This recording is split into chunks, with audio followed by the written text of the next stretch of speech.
Chapter 802. Despite the appearance of the Tenma people's mid-Dharma adepts, Lu Ping was still a little puzzled. Although the mid-Dharma adepts were powerful, there were hundreds of adepts coming out of the river source, and they left in all directions. Instead of sending a few Dharma adepts to search for Ma Chenxi's murderer, it would be more practical to send a few hundred Tenma people's core forging adepts to surround and intercept them. Lu Ping was more and more certain that something must have happened among the Tenma people. Otherwise, when it was related to Ma Chenxi's death, the Tenma people would definitely not only send Dharma adepts to rescue them. Lu Ping's divine will had already sensed that Ma Zhongshan, who was saved by the Tenma people's Dharma adepts, had handed a blood stone to the old man. At the same time, he kept saying something, but there was no trace of joy on the old man's face as he held the blood stone in his hand. Instead, his brows were furrowed more and more tightly. Then he saw the old man open his mouth to ask something. Suddenly, Ma Zhongshan's expression changed drastically, as if he was scared stiff. Then, he immediately shook his head vigorously, as if he was trying to explain something. Then the old man sighed and did not say anything more. Instead, he looked at Xie Tianyang, who had been waiting for him for a long time, a few dozen feet in front of him. Without asking, Lu Ping could guess that Ma Zhongshan seemed to be taking the blood stone to show off in front of the old man. But obviously, the old man was not here for the blood stone, but for other reasons. After that, Ma Zhongshan obviously learned about Ma Chenxi's death from the old man, which was why he was so scared that his face turned pale. Then, he should be trying to get rid of his responsibility, and it seemed that the old man also believed what he said. This guy was quite quick-witted. Such a thought popped into Lu Ping's mind, but the conveyance light under his feet began to slowly accelerate. Such a big thing had happened, Ma Zhongshan would definitely report in detail to the old man about what happened at the river source. Then, his performance at the river source this time would definitely attract the attention of the Tenma people, and he could not rule out the possibility that some people would look at him suspiciously. After all, with Ma Chenxi's strength, there were only a few people who had the ability to kill him. As Lu Ping walked away, a strong wave of spiritual power suddenly rose behind him. Lu Ping knew that it was the Middle Dharma Tenma people elder who had fought with Xie Tianyang. Xie Tianyang had indeed hidden a part of his strength. If not, how could he have lasted so long in the hands of a Middle Dharma adept? However, the opponent's cultivation was much higher than Xie Tianyang's, after all, so it was only a matter of time before he was defeated. But Lu Ping had a feeling that even if Xie Tianyang was defeated, he would not fall into the hands of the Tenma people. This person must have a trump card. After all, he was one of the 6 great swords of the Xiang Palace, how could he have a lack of life-saving items? Just as Xie Tianyang and the Tenma people started fighting, 3 other heavy waves of coercion suddenly rose from 3 other directions at the river source. At the same time, these 3 waves of coercion began to move rapidly towards the battle behind Lu Ping. When these 3 waves of coercion rose, Lu Ping's heart trembled. Another 3 Middle Dharma adepts. What the hell were these Tenma people up to? At this time, Lu Ping could no longer care about concealing anything. He thought that the Tenma people elder would not notice him in the battle with Xie Tianyang. Hence, the light of the cross-ocean boat increased. After he had condensed the deception technique into a remarkable talisman in the spiritual gathering ground, Lu Ping's evasion technique had improved again. In the blink of an eye, he had covered a distance of more than 100 feet. At this time, the strong wave of spiritual power behind him suddenly quietened down. Lu Ping knew that there was an 80% chance that Xie Tianyang had used a life-saving technique passed down by his sect to escape. Xie Tianyang was not that stupid to play with fire in front of 4 Middle Dharma adepts like Laozu. On the outskirts of the river source, the Tenma people elder looked in the direction where Xie Tianyang had disappeared with an expressionless face. Ma Zhongshan carefully came behind the elder and asked in a low voice, "Elder?" The elder did not turn around and only said in a low voice, "Zhongshan, you did well this time." Even when the fourth brat was not present, you were still able to protect a piece of flood dragon blood stone from the proud disciple of the Ziyang Palace. When we return to the clan, the old man will report this to the clan leader. Hearing this, Ma Zhongshan's eyes flashed with joy, but then he sighed and said, "It's a pity that the fourth young master was too fast that day, and we were unable to catch up. Otherwise, if we had helped him, perhaps the fourth young master would not have been harmed by the scoundrel." The elder snorted coldly and said, "That brat was a rare genius of our clan, even comparable to the clan leader of the past. However, he was arrogant and despotic, and had no respect for anyone. The clan leader also indulged him a lot. These few years, our clan seemed to be expanding rapidly, but a lot of it was because of the trouble he caused. Our clan is now almost the public enemy of the Western Wilderness, so it's a good thing that he died. Otherwise, who knows how many people will attack us from behind when we are defending against Mara's invasion." The elder's words stopped in Ma Zhongshan's ears. He was happy at first, but then he was shocked and asked anxiously, "Mara's invasion, then the disaster of Mara has spread to the Western Wilderness, and even threatened our clan?" "It's not just that." A voice sounded out. A Tenma people cultivator who looked slightly younger than the elder in front of him kicked the space door in front of him and walked out. He looked at Ma Zhongshan and said, "The suspended-eyed white-fronted tiger clan is finished. This time, the disaster of Mara is very strange. It actually knows how to pick on the soft persimmon first. News has come from the clan that cultivators from the Yuan clan have entered the Western Wilderness. The clan leader has already sent people to welcome them, and they must welcome the cultivators from the Yuan clan to our Pegasus clan before the Pen clan." Ma Zhongshan looked at the elder who was walking over and said in shock, "What, Elder Ma Tu, the suspended-eyed white-fronted tiger clan is finished? How is that possible?" The battle between the Tenma people and the suspended-eyed white-fronted tiger clan had lasted for thousands of years.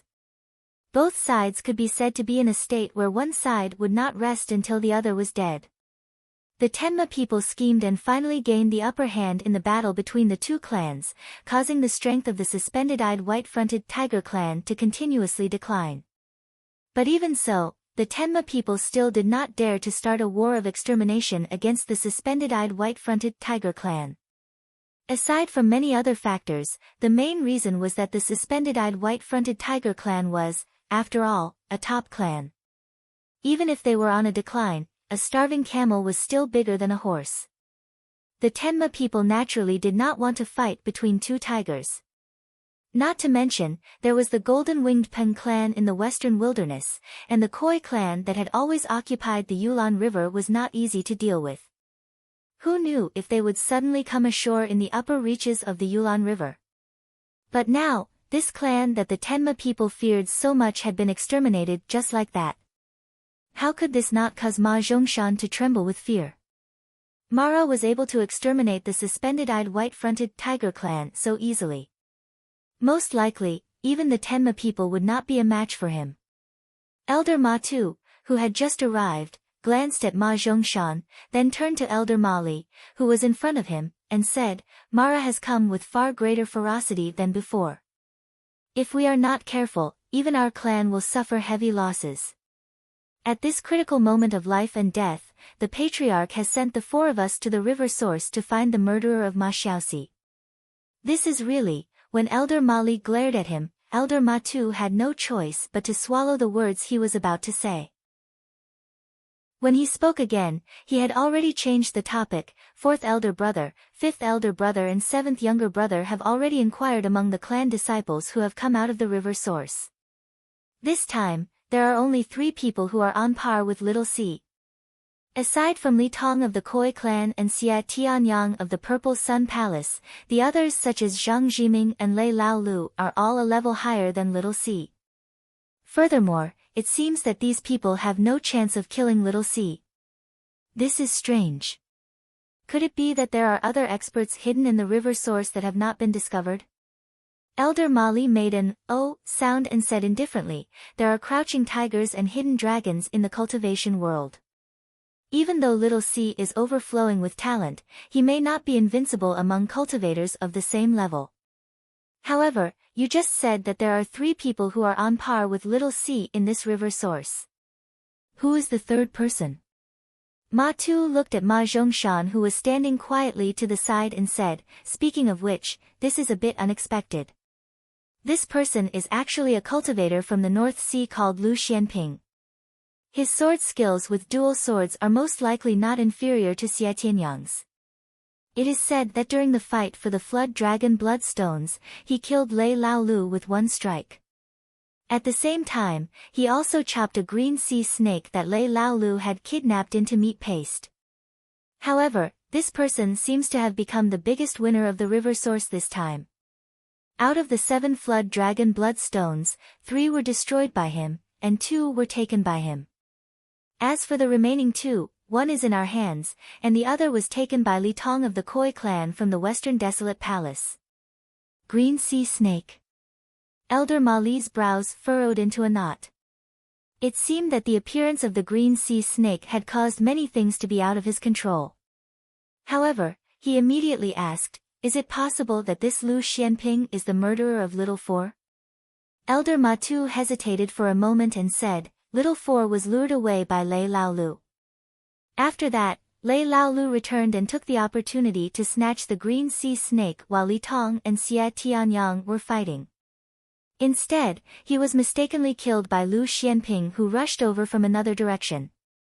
From this point of view, Little Four's death does not seem to have anything to do with him, but in terms of time, there is a slight possibility.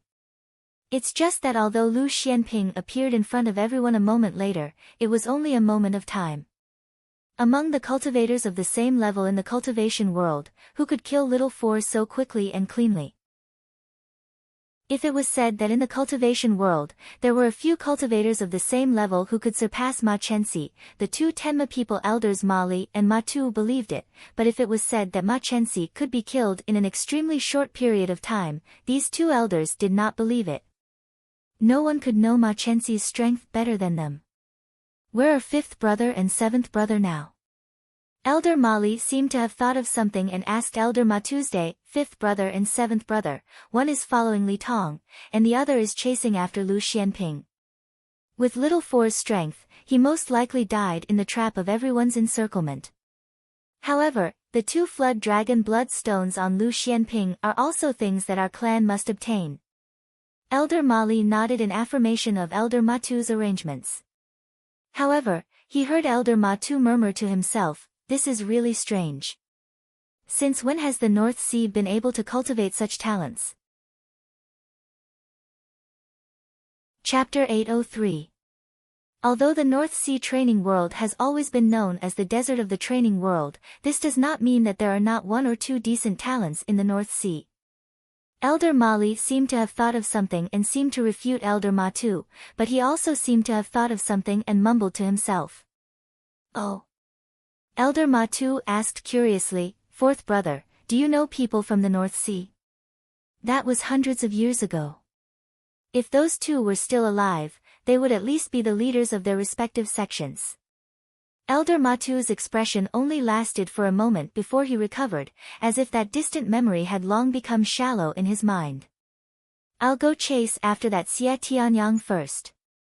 Although that kid used the Rainbow Transformation Talisman to escape from the Ziyang Palace, he still escaped from the old man's hands.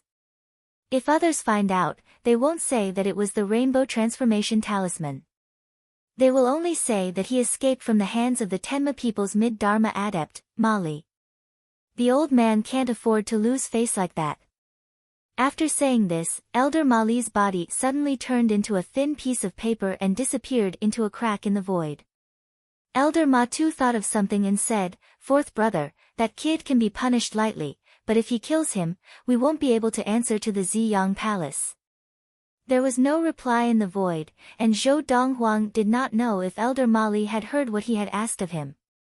Elder Ma Tu turned back to look at Ma Zhongshan and suddenly smiled.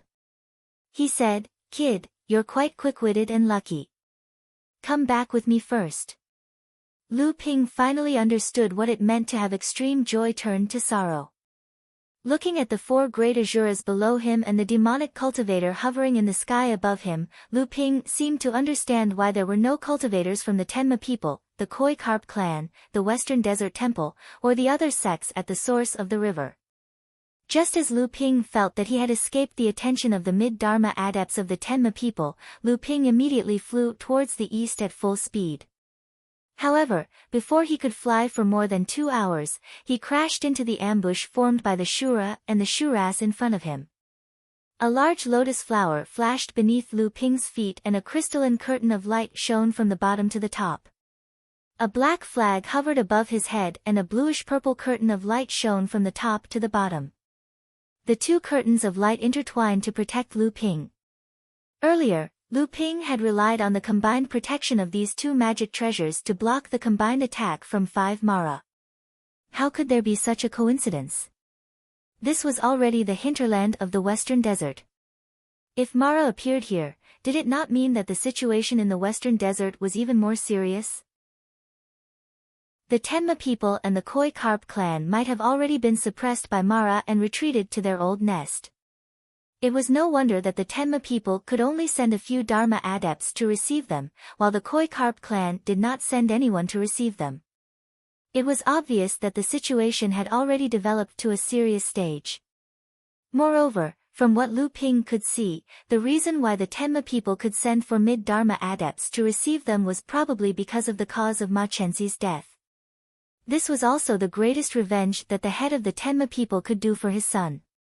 Although he had not been focused earlier, the fact that the Mara could hide from Lu Ping's divine will and let Lu Ping run into the ambush was not a simple thing. Feeling the overflowing spiritual power around the bodies of the Mara, Lu Ping knew that this battle was not going to be easy. This was because he needed to win within a short period of time. Whether it was the poison in his body or the threat of the Dharma adepts of the Tenma people, Lu Ping needed to leave the Western Desert as soon as possible without any delay.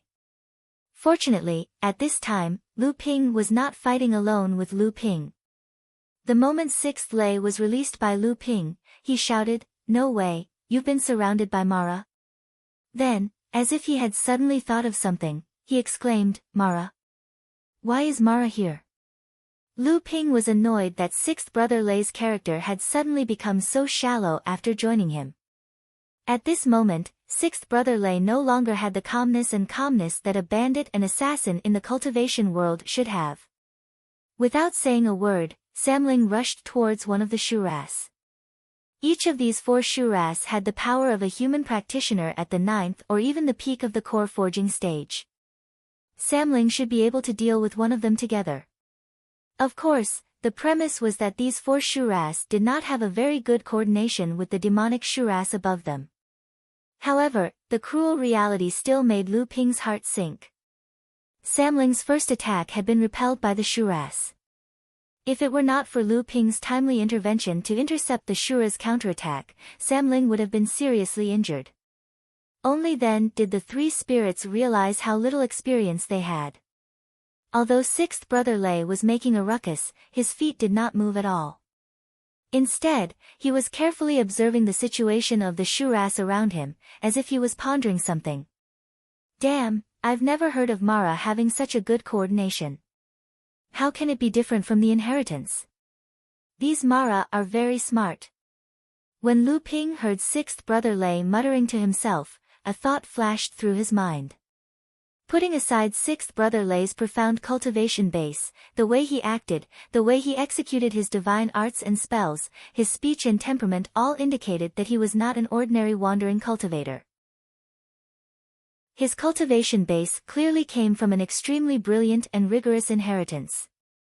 Even if he was not from a famous sect, he had obtained a rather complete inheritance system. However, at this time, Lu Ping would not deliberately ask about this. Lu Qiner also flew out from the House of Gold, stretching her beautiful wings with all her might. Staying in the House of Gold without seeing the light of day for the past few days had been very stifling for her.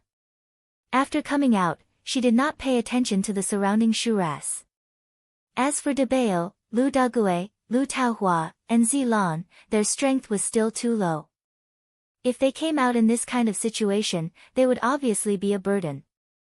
Even if Lu Ping wanted to train everyone's ability to adapt to actual combat, this was not the time. I'll make a move first and temporarily disrupt the coordination of these Mara. Then, Brother Lei will deal with 5 Shuras. With the combined strength of the 3 of you, you should be able to suppress 1 Shuras. Qin, hold the line and pay attention to Brother Lei.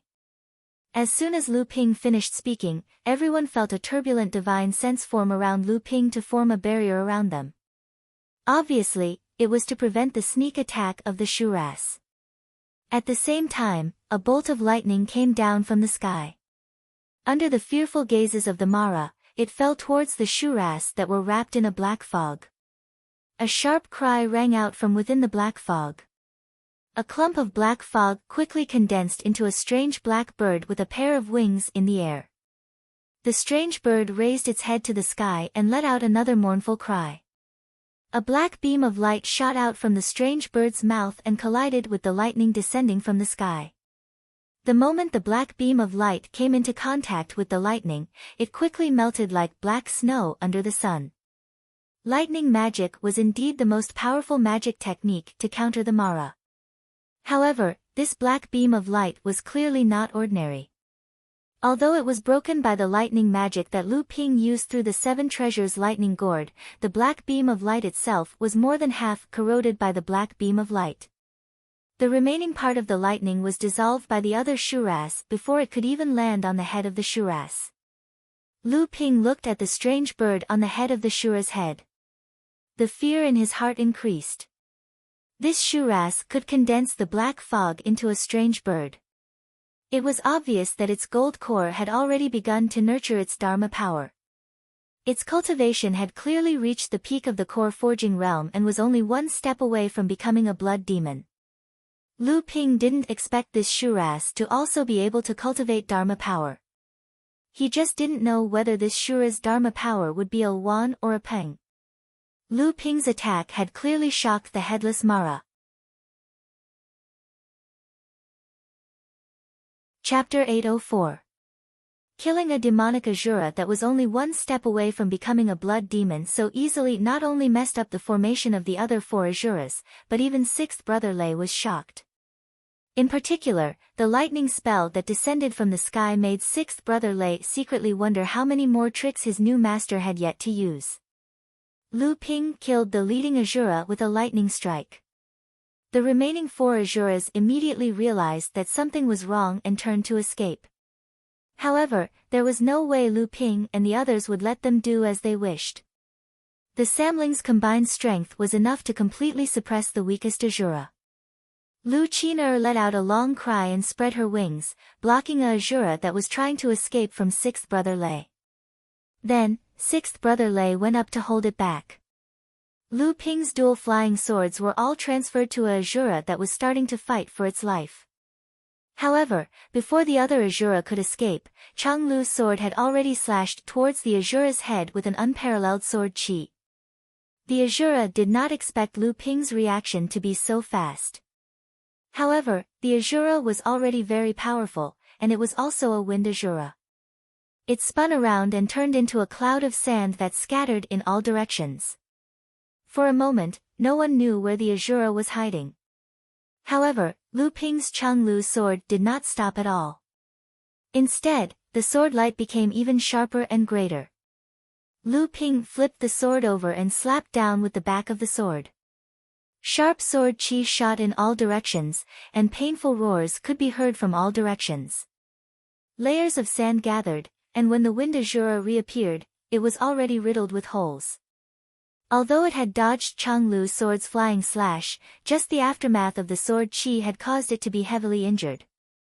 When it looked at Lu Ping again, its gaze was filled with fear. However, it saw a trace of contempt and mockery in Lu Ping's eyes. Before it could wake up from Lu Ping's gaze, it did not notice that behind Chang Lu's sword, there was a hidden wave that was concealed by Chang Lu's sword force. The wind Azura's eyes suddenly widened. When it looked down, a blue flying sword had pierced its chest. The flying sword then stirred, and a huge hole appeared in its body that had been pierced. Layers of sand appeared on its body again, but this time, Changlu's sword arrived first. The wind Azura's head flew high into the air, and its entire body suddenly collapsed into a gust of wind that blew in all directions. However, Lu Ping caressed the air casually, and the wind in the air immediately calmed down. A sand-like object condensed in Lu Ping's hand. This was the companion magic treasure that the wind Azura had condensed. After the wind Azura had died, it had become a superior refining spiritual material. It was a pity that the wind Azura did not grow into a blood Azura.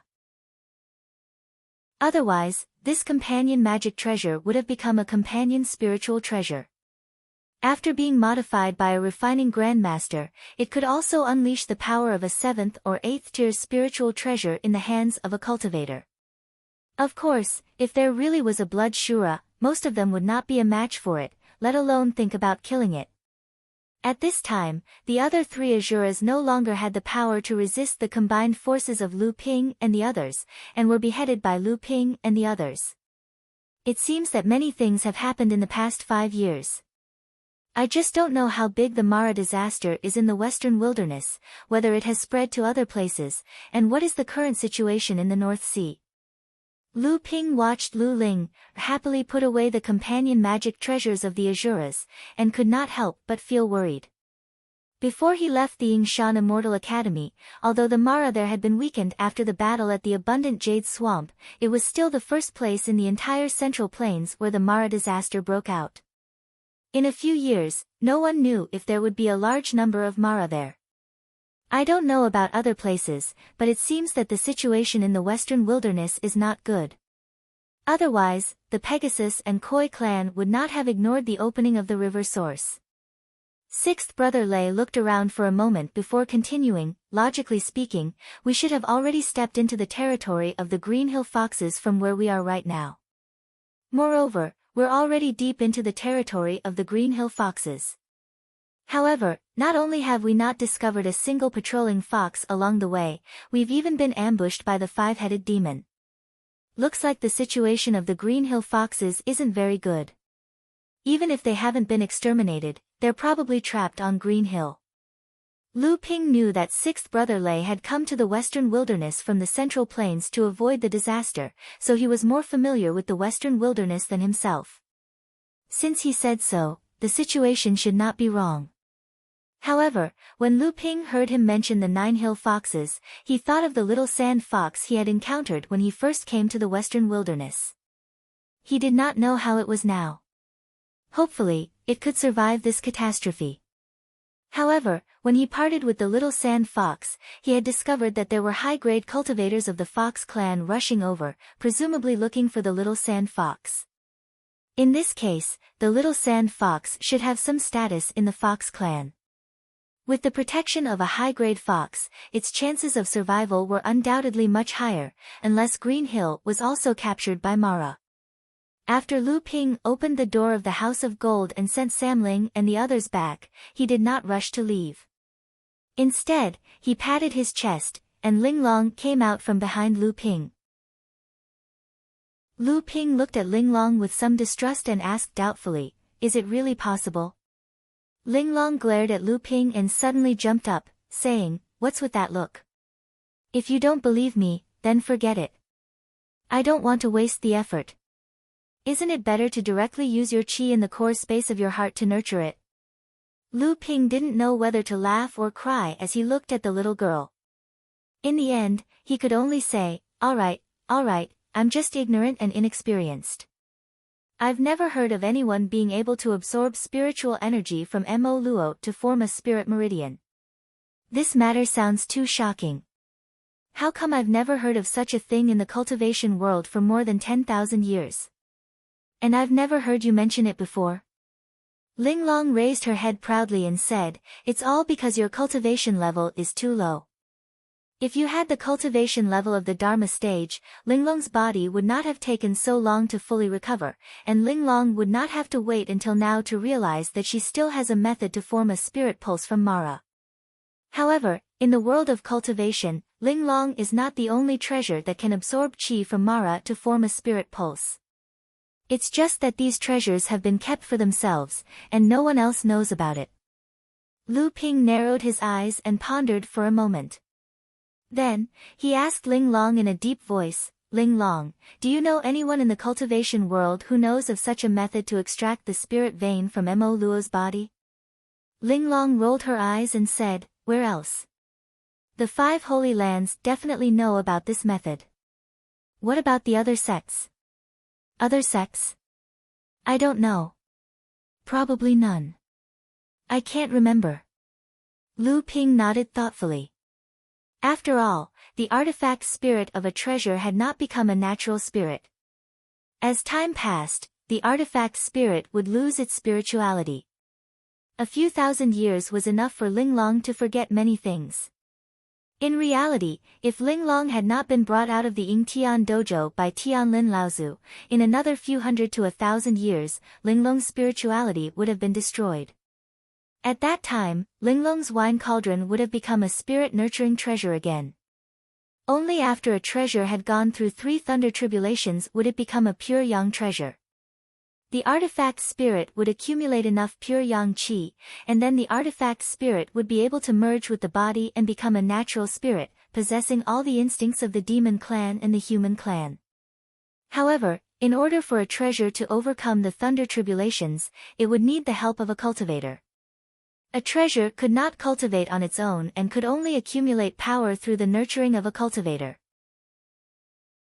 Although Lu Ping did not learn from Ling Long about the sects that had the means to condense a spirit vein from Mara, Lu Ping could instinctively sense that there was something hidden. If this was exposed, it might be able to lead to something extraordinary.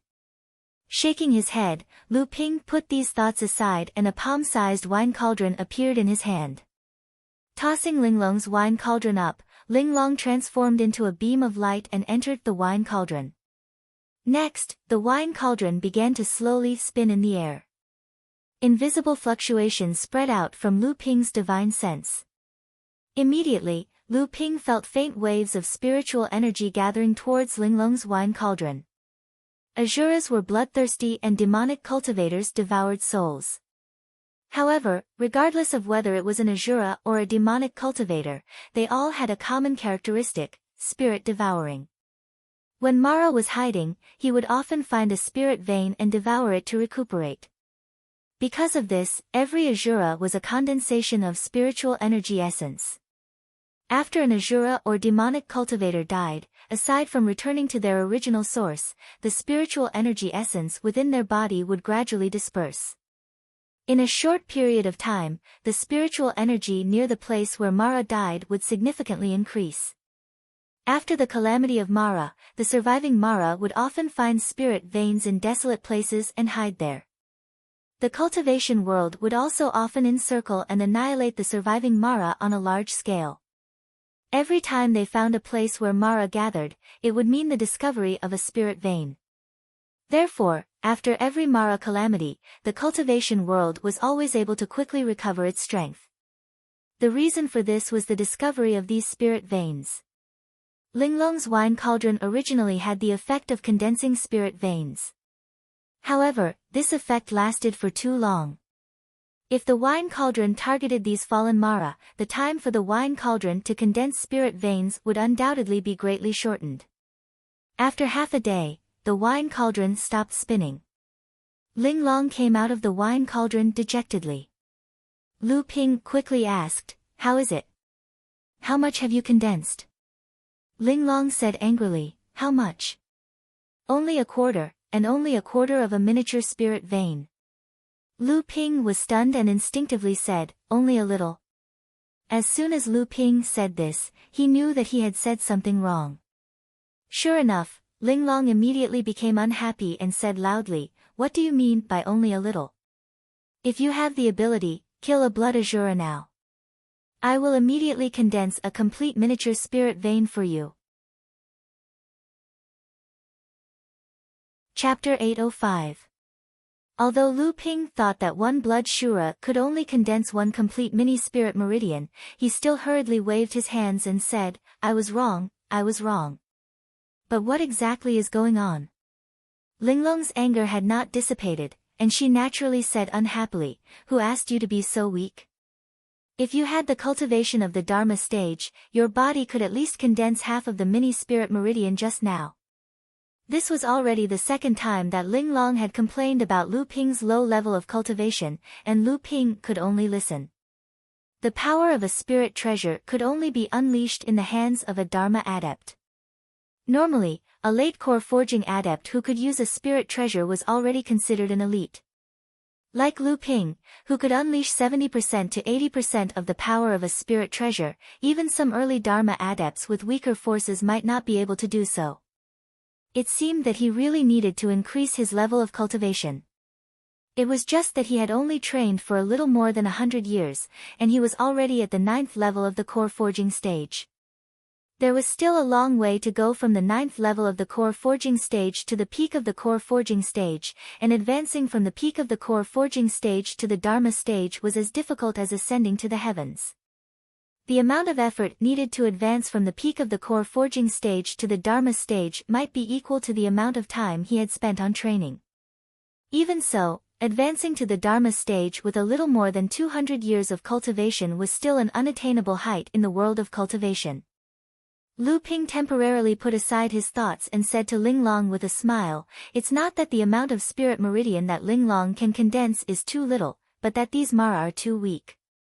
A few Mara equivalent to a late core forging stage can only condense half of a mini spirit meridian at most. This is too weak."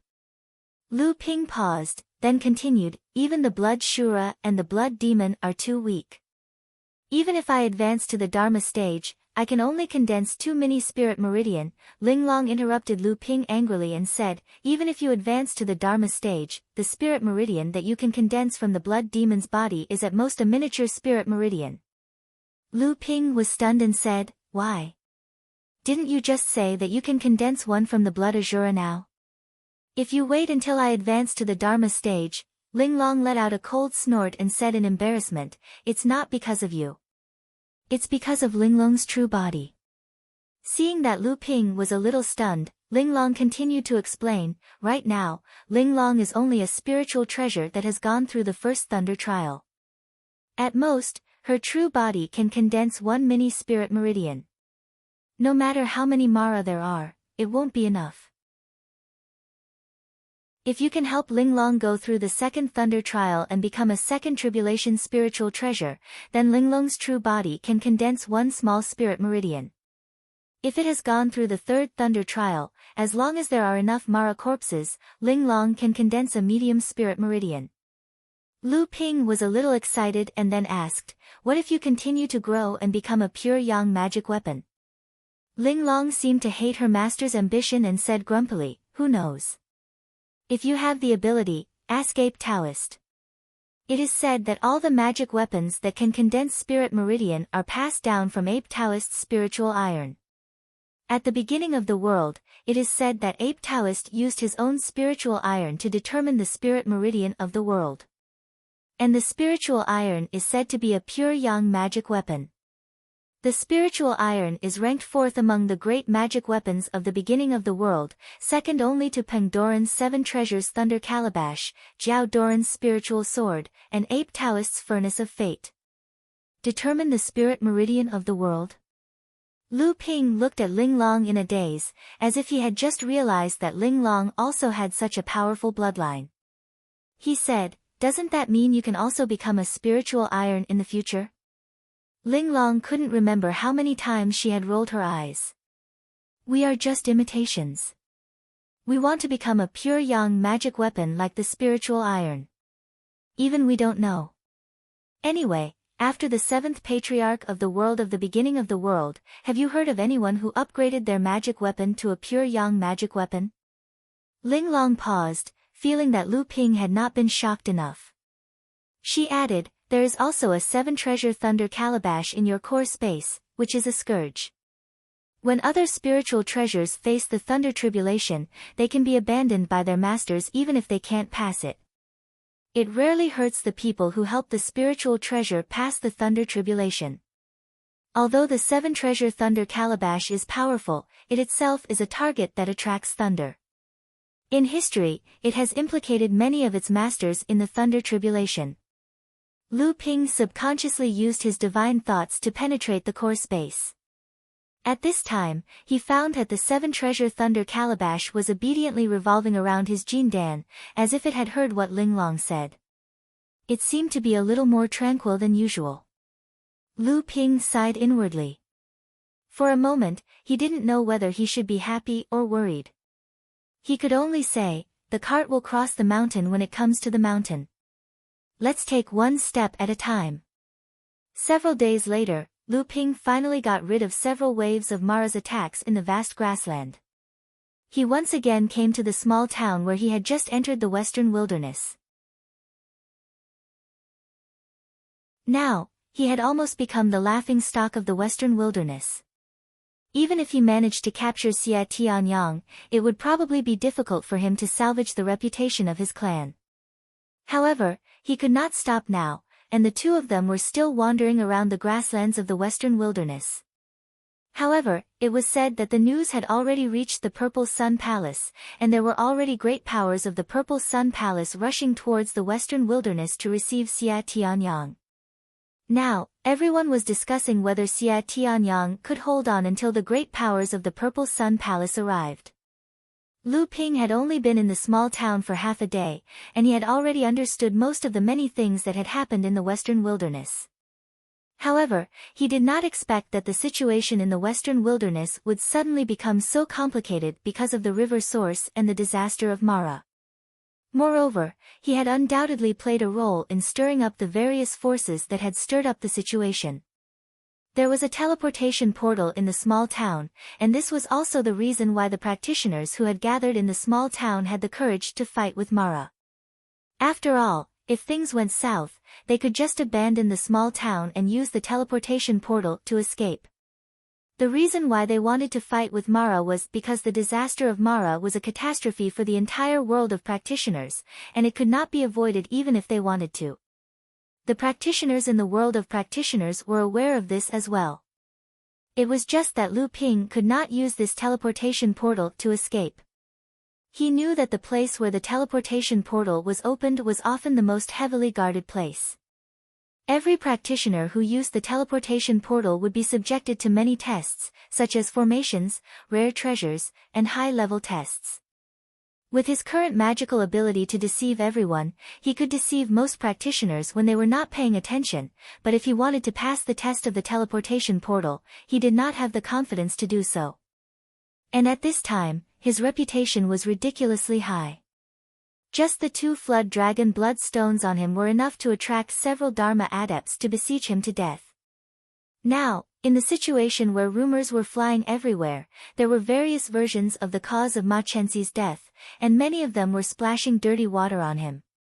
However, this dirty water did not wrong him at all, and he did not think that when the time came, these people would give him a chance to refute.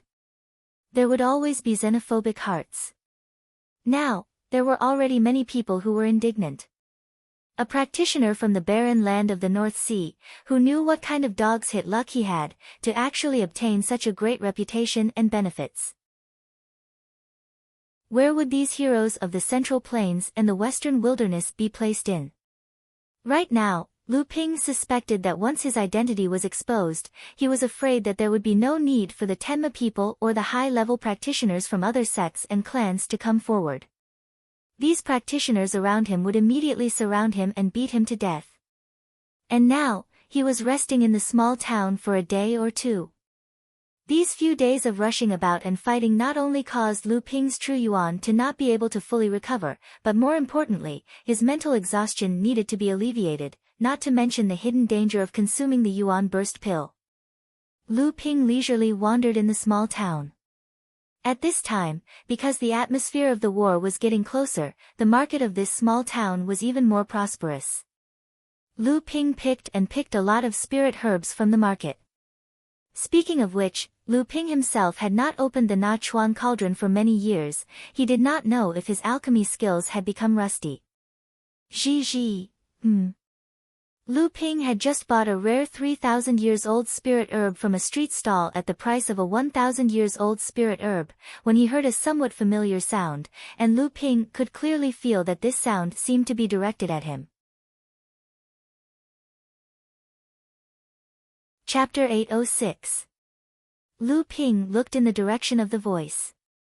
It was a shop that sold spirit pets of the monster race. Lu Ping secretly cursed. The Western Wilderness was a situation where the monster race was strong and the humans were weak. The human race only had one large force, the Western Wilderness Temple, while the monster race had 3 royal clans.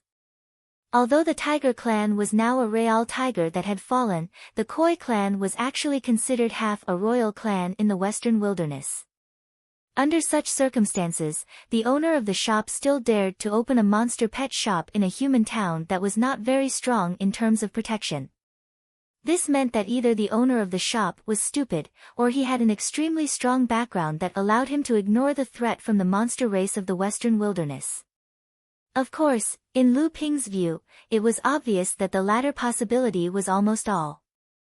Lu Ping looked at the place where the voice came from.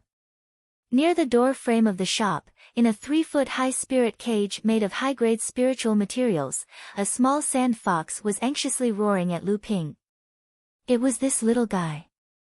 Lu Ping did not expect that he would not be eaten by Mara, but instead be captured and sold to the monster pet shop. The little sand fox in the cage was actually the blood condensation little fox called Tu Chun that Lu Ping had caught when he first entered the Western Wilderness Prairie. He also learned about the situation at the source of the river from the little sand fox.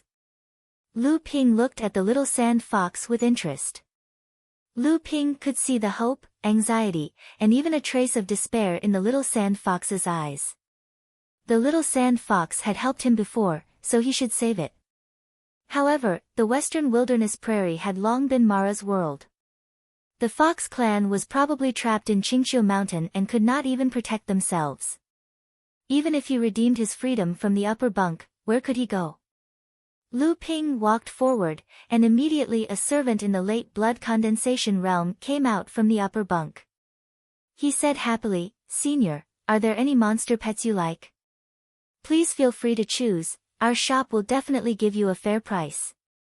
Lu Ping saw that the servant was clever, so he directly threw a mid-grade spirit stone and said, "Let's go to your shop and see if we can find a suitable one."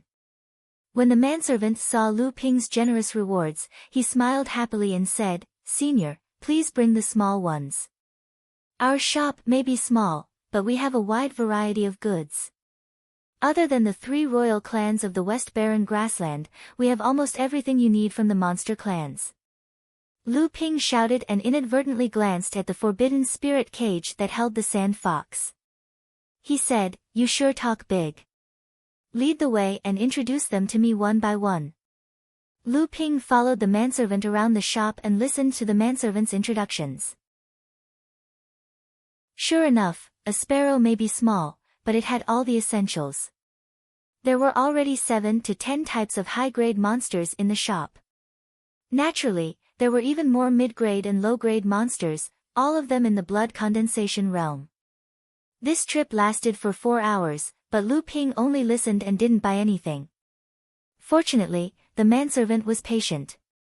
With a mid-grade spirit stone as a reward, even if the deal didn't go through, he would still be able to make a profit. Lu Ping still wanted to continue and asked, "Why aren't there any monsters with higher cultivation? Could it be that I can't afford the spirit stone?" The servant smiled apologetically and said, "I dare not hide it from Senior, it is not that there are no core forging monsters in our shop. It is just that after these monsters advance to the core forging stage, it is extremely difficult to tame them. Only some special methods can be used. In addition, the town's defense is simple, so if Senior wants to buy core forging monsters, then you can only go to Western Wilderness City." Western Wilderness City was the largest human cultivator settlement in the Western Wilderness, and it was also the location of the Western Wilderness Temple. It seemed that this shop dared to openly sell monsters of the prairie, so it must have the support of the Western Wilderness Temple. Lu Ping walked towards the door in a somewhat dejected manner. It seemed that he was a little disappointed that he did not find a suitable spirit pet. However, just as Lu Ping was about to step out of the door, his eyes inadvertently saw the forbidden spirit cage placed in front of the shop.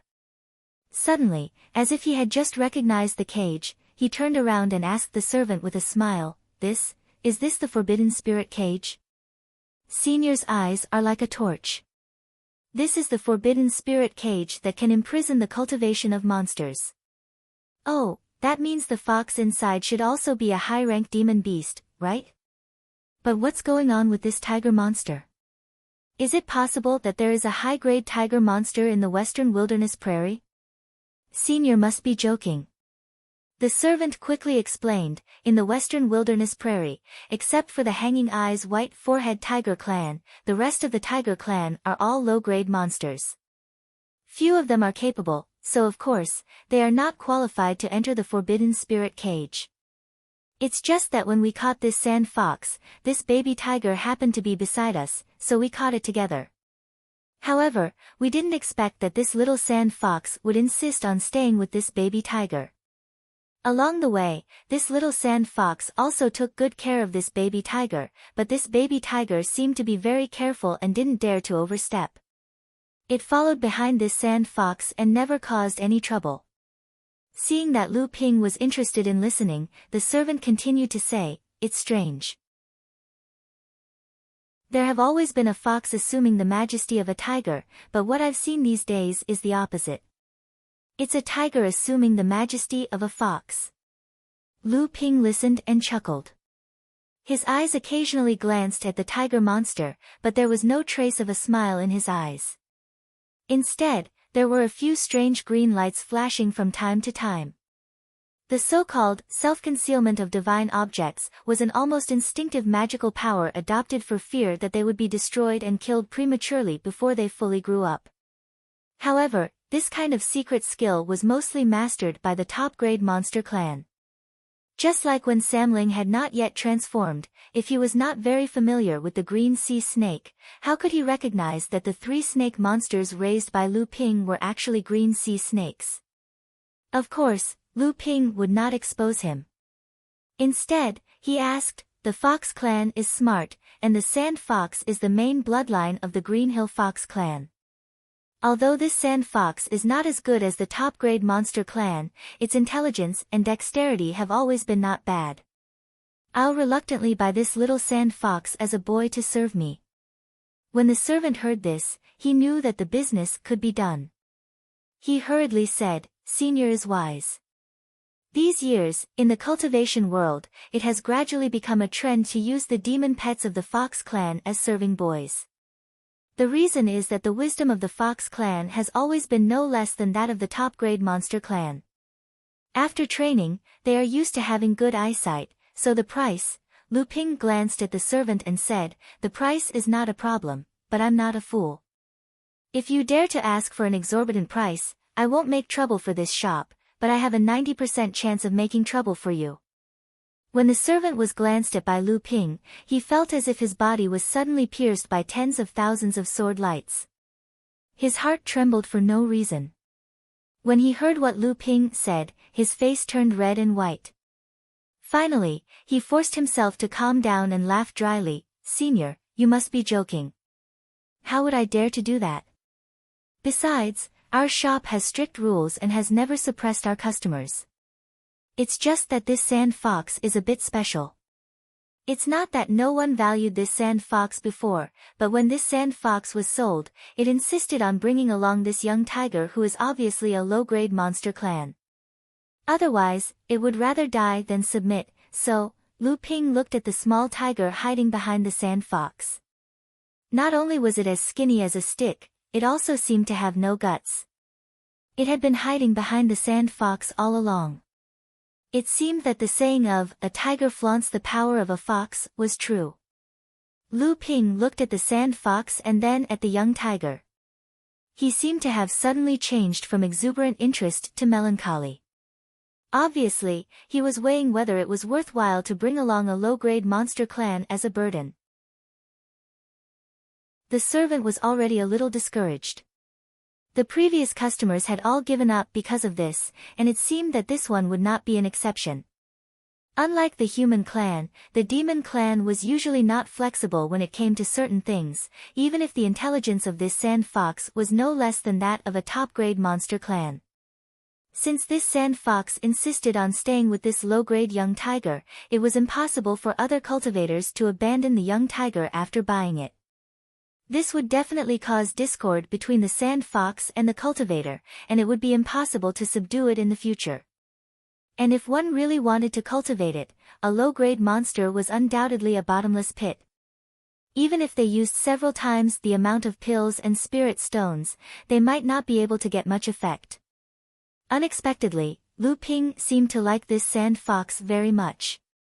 After hesitating for a while, he finally made up his mind and said, "All right, how many spirit stones?" "I will buy both of them." The servant was overjoyed and said, "In that case, Senior can just pay 1,000 mid-grade spirit stones." After all, this sand fox is considered a race with a high status in the West Wilderness grasslands. It is also a mid-stage blood condensation cultivator. Lu Ping nodded and said, "That's reasonable." With that said, he flipped his wrist and threw out 10 high-grade spirit stones. When the servant saw that they were actually high-grade spirit stones, he was immediately overjoyed. Although the Central Plains did not value high-grade spirit stones as much as the North Sea, when it was possible to pay with mid-grade spirit stones, they would never use high-grade spirit stones to pay. Along with the 10 high-grade spirit stones, there were 3 mid-grade spirit stones. Lu Ping said, "These 3 are for you. Just open the forbidden spirit cage." After Lu Ping entered the shop, the little sand fox no longer roared. When Lu Ping negotiated the price, it became a little excited. When the servant opened the forbidden spirit cage, before the servant could catch it, it jumped out first and circled around Lu Ping, scaring the servant. Lu Ping smiled and stretched out his palm. A golden door appeared and swallowed the little sand fox. Then, Lu Ping raised his head and looked at the skinny tiger slowly walking out of the forbidden spirit cage as if it was strolling. "This guy, does he really think he is the white forehead Tiger King?" The servant laughed and scolded, but Lu Ping did not comment. Suddenly, he looked behind him and the golden door appeared again. Before the tiger could react, it was swallowed directly. "Wait!" An urgent cry was heard. A ray of light flew directly towards Lu Ping, ignoring the stares of the cultivators in the town. Seeing that Lu Ping did not notice and kept the tiger, the voice in the ray of light came again, "How dare you!" Lu Ping's expression turned cold. With a cold snort, the ray of light that was flying towards Lu Ping dissipated. A woman suddenly staggered out of the ray of light. When she looked at Lu Ping again, there was a trace of fear on her pale face. Chapter 807. Lu Ping glanced at the woman whose evasion technique had been broken by him and slightly frowned. He then turned around and was about to walk out of the town. "Stop right there." The woman's tone was a little angry, but there was also a lot of fear. It seemed that she had been startled by Lu Ping's cold snort. "Hand over that tiger demon." Lu Ping glanced at her, and the woman immediately realized that her tone was tough, so she said, "I can exchange it for twice the amount of spirit stones." Lu Ping was infuriated by the woman's arrogance, but the latter part of her words made him laugh. So it turned out that she wasn't a shrewd person. But from the looks of it, she was usually arrogant and domineering. Not exchanging. Lu Ping also didn't want to cause any trouble in this small town. The situation in the West Baron wasn't looking good, and Lu Ping couldn't leave through the teleportation array. It was better to avoid unnecessary trouble. Unexpectedly, the woman did not learn from Lu Ping's warning. She hesitated for a moment, and when she saw that Lu Ping had already walked several feet forward, she quickly chased after him and said, "Fellow Taoist, I was impulsive just now. I really like that tiger demon and want to raise my own spirit beast. How about I give you 5 times the amount of spirit stones?" Lu Ping secretly cursed the woman for being brainless. Since she was aware of the tiger cub, she shouldn't have asked for it at such a high price as if no one else was around. She even gave such a far-fetched reason, which only made things worse. In the perception of Lu Ping's divine sense, the shop assistant who had just seen Lu Ping off at the door saw the woman's behavior. Sure enough, his complexion changed several times. He turned around and hurriedly walked into the shop. It was obvious that he wanted to inform the shop assistant and the shopkeeper. The passers-by also heard the woman's words, and they all looked at Lu Ping with deep meaning in their eyes. Fortunately, Lu Ping did not have his original appearance. As long as he left the town and changed his face, no one would be able to detect it. Lu Ping glanced sideways at the woman and sneered coldly, "Ridiculous." A streak of light flashed beneath his feet, and even though he didn't fly up into the air, he was still quickly making his way toward the crowd. When had the woman ever seen someone give her such a look? Her pretty face slightly changed on the spot, and she was about to lose her temper. However, the woman still had some rationality, and in the end, she didn't point out the origin of the young tiger. Seeing that Lu Ping's figure was about to disappear in the crowd, the woman fiercely stomped her foot. Her body seemed to be dancing, like a butterfly dancing in the crowd. Although she was also flashing and weaving in the crowd, her appearance was extremely beautiful. Just as the woman gave chase, a few cultivators in the crowd immediately put down their wares and chased after the woman. After that, a slightly hunched old man with 3 long strands of beard walked out of the spirit beast shop. He looked like a shopkeeper in his 50s, and behind him was a young servant. It was the shop assistant who had previously brought Lu Ping to the shop to choose spirit beasts. The old man turned around and gave some instructions to the servant. After that, the servant kept nodding his head. After that, the old man reprimanded the servant a few more times before waving his hand at the servant. The old man himself seemed to be taking a stroll as he walked into the crowd of people in the town. Although the crowd of cultivators in the town was a great obstruction to the detection of cultivators' spiritual sense, Lu Ping could still use his powerful spiritual sense to understand the situation of the people following behind him. Lu Ping left the small town. Without the obstruction of the town's protective array formation, the light under his feet suddenly changed and he soared into the air. The ocean-crossing ship appeared beneath his feet and a blue light appeared in the sky. It was like a wound that was cut open in the sky, but it quickly healed and disappeared in a blink of an eye.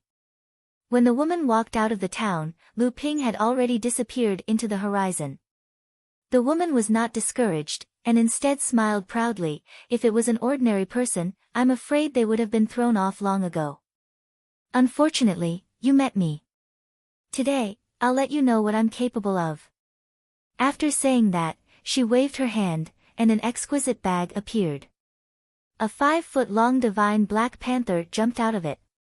The woman pointed at the black panther's head and muttered something. When she withdrew her finger, the black panther seemed to have understood her command. It nodded slightly at the woman and growled in a low voice. Then, like a swallow, the woman sat on the black panther's back with one leg. The black panther lowered its head and sniffed at its feet. Then, it shot forward like an arrow, leaving only a series of afterimages behind it. After the woman left, several people left the town. However, after seeing the black panther summoned by the woman, many cultivators seemed to have guessed something and retreated. Only a few people lowered their heads and thought for a moment, then gritted their teeth and chased after the woman again.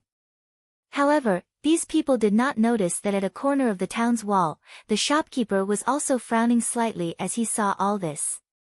He muttered to himself, "When did the spirit-taming beast sect send such a young and inexperienced disciple to travel? There is no one beside him to guide him. Could it be that he is like the green sea snake?" A descendant of the spirit-taming beast sect's elder secretly ran out to play, but how did he end up in the western wilderness? After leaving the town, Lu Ping first went north, then suddenly west. He actually went deep into the western wilderness prairie. That was the direction where Lu Ping escaped from the river source. Now, more and more Mara appeared in that direction. After going hundreds of miles deep into the prairie, Lu Ping stopped the conveyance light under his feet and landed on the ground. He shook his hand and cut open the golden house, releasing the sand fox Tu Chun and the baby tiger. Previously, the baby tiger had been squatting on the ground, so Lu Ping could not see it. Now that the baby tiger came out of the golden house, Lu Ping's eyes lit up. Although the baby tiger was as thin as a stick and its hair was messy, it looked young, but in fact, it was huge. After standing up, it looked like it could be in a mess at any time, but it did not hide a sense of arrogance that came from its bones. If this guy was not born in the Drooping Eyes White-Fronted Tiger clan, then it was really strange. Lu Ping smiled slightly and sighed. Although this shop in the town was bold, its vision was really too poor. Lu Ping pointed at the little sand fox Tu Chun, and a spiritual net suddenly appeared on the deep body of the little sand fox. The spiritual net cracked, and the little sand fox exclaimed, "Ah!" Only then did it find that its cultivation had been restored, and it could speak human language. Lu Ping turned around and was about to remove the spirit-forbidden net on the baby tiger. However, the baby tiger suddenly turned its head and opened its mouth, revealing a pair of ungrown fangs. It looked back and tore at its body. The spirit-forbidden net also suddenly appeared, and then it was torn into pieces by the baby tiger under the admiring gaze of Lu Ping. However, the baby tiger's fur was more messy, and many places were even dripping with blood. However, it did not care at all. Instead, it stared at Lu Ping with a pair of provocative tiger eyes. The little sand fox on the side saw that the situation was not good. It tried to hide the worry on its face, but it greeted Lu Ping with joy. Tu Chun greets Senior. The little sand fox hurriedly bowed to Lu Ping, as clever as before. Little guy, didn't your senior catch up with you at that time? Why did you run out again and get involved with this little tiger monster? Aren't you afraid of being recognized and peeled off your fox skin? The Green Hill Fox clan was famous in the human cultivation world in two ways. One was the beauties of the Fox clan, especially the women from the Green Hill Fox clan. They were especially famous for their charm. However, after being suppressed and exterminated by the Tenma people decades ago, the Green Hill Fox clan had to announce the expulsion of the Green Fox clan. The Green Fox beasts died and dispersed. The second was the fur of the Fox clan, which was used by human cultivators to refine good talismans, talisman weapons, protective robes, and so on. The little sand fox obviously knew that many disciples of the Fox clan were poached by human cultivators every year and their fur was peeled off. It could not help but shiver when it heard this. However, this was not what frightened the little sand fox. What really frightened it was what Lu Ping had said before. He had left after discovering that a fox cultivator had come looking for him. This was what really frightened it. The fox cultivator who had come looking for him that day was his grandfather. He had the cultivation of the Dharma stage and was also the existence of the Fox clan's ancestral fate. However, on that day, Lu Ping had been able to find his grandfather and avoid him, but his grandfather had not noticed Lu Ping beforehand. What did this mean? The person in front of it that day had not yet reached his current level of cultivation. At that time, he was only at the 8th level of the core forging realm, but in terms of spiritual power, he had even surpassed his grandfather, who had already entered the Dharma stage. How shocking was this? The little sand fox was about to say something, but it saw that Lu Ping suddenly frowned and made a silent gesture. Then he turned around and looked behind him. Just as the little sand fox was puzzled, there was suddenly a leopard's roar in the distant sky. The tiger standing behind the little sand fox suddenly stepped forward and protected the little sand fox behind it.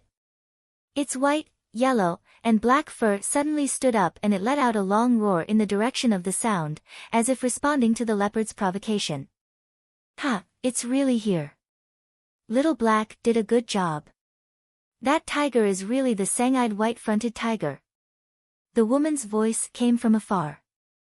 By the time she finished speaking, a black shadow that was difficult to see with one's eyes had already left behind a black shadow and rushed toward where Lu Ping was. The woman leaped down from the Black Panther's back and looked provocatively at Lu Ping. So you've already seen through this Black Panther's extraordinariness. No wonder you didn't want to give way to me and didn't want to say anything in front of others. It's because I made a fool of myself in front of you just now. I'm afraid I've attracted the attention of others. Lu Ping raised his eyebrows. He did not expect that this woman was not completely without redeeming qualities. However, he still had a non-committal expression. He wanted to see what the woman was relying on.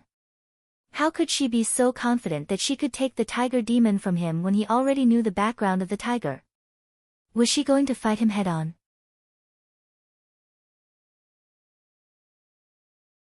Chapter 808. Since the background of this tiger demon is already known, I will not take advantage of you. The price just now was indeed a scam, but you'd better hand this tiger demon over to me. I am willing to give you 1,000 high-grade spirit stones. What do you think?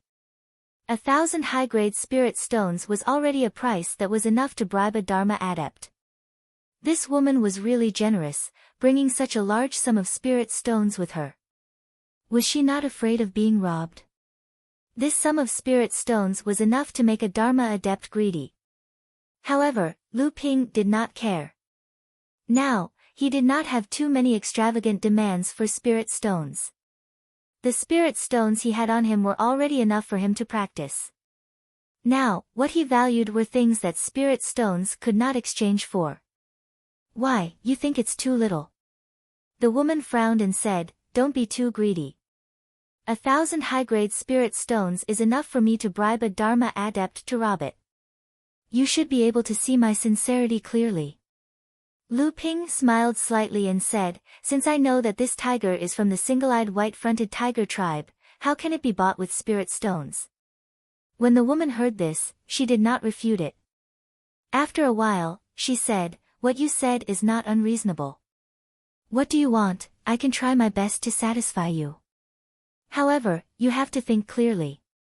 This single-eyed white-fronted tiger is a top-tier demon clan and has a bloodline inheritance. If it is not handed over to a capable person, I am afraid that its top-tier bloodline will be wasted. When Lu Ping heard what she said, he was even more certain of her identity, so he smiled and said, may I ask if you know Sangyu, Jinren Sang? Sure enough, when the woman heard the two words, Sangyu, her expression immediately became very vigilant.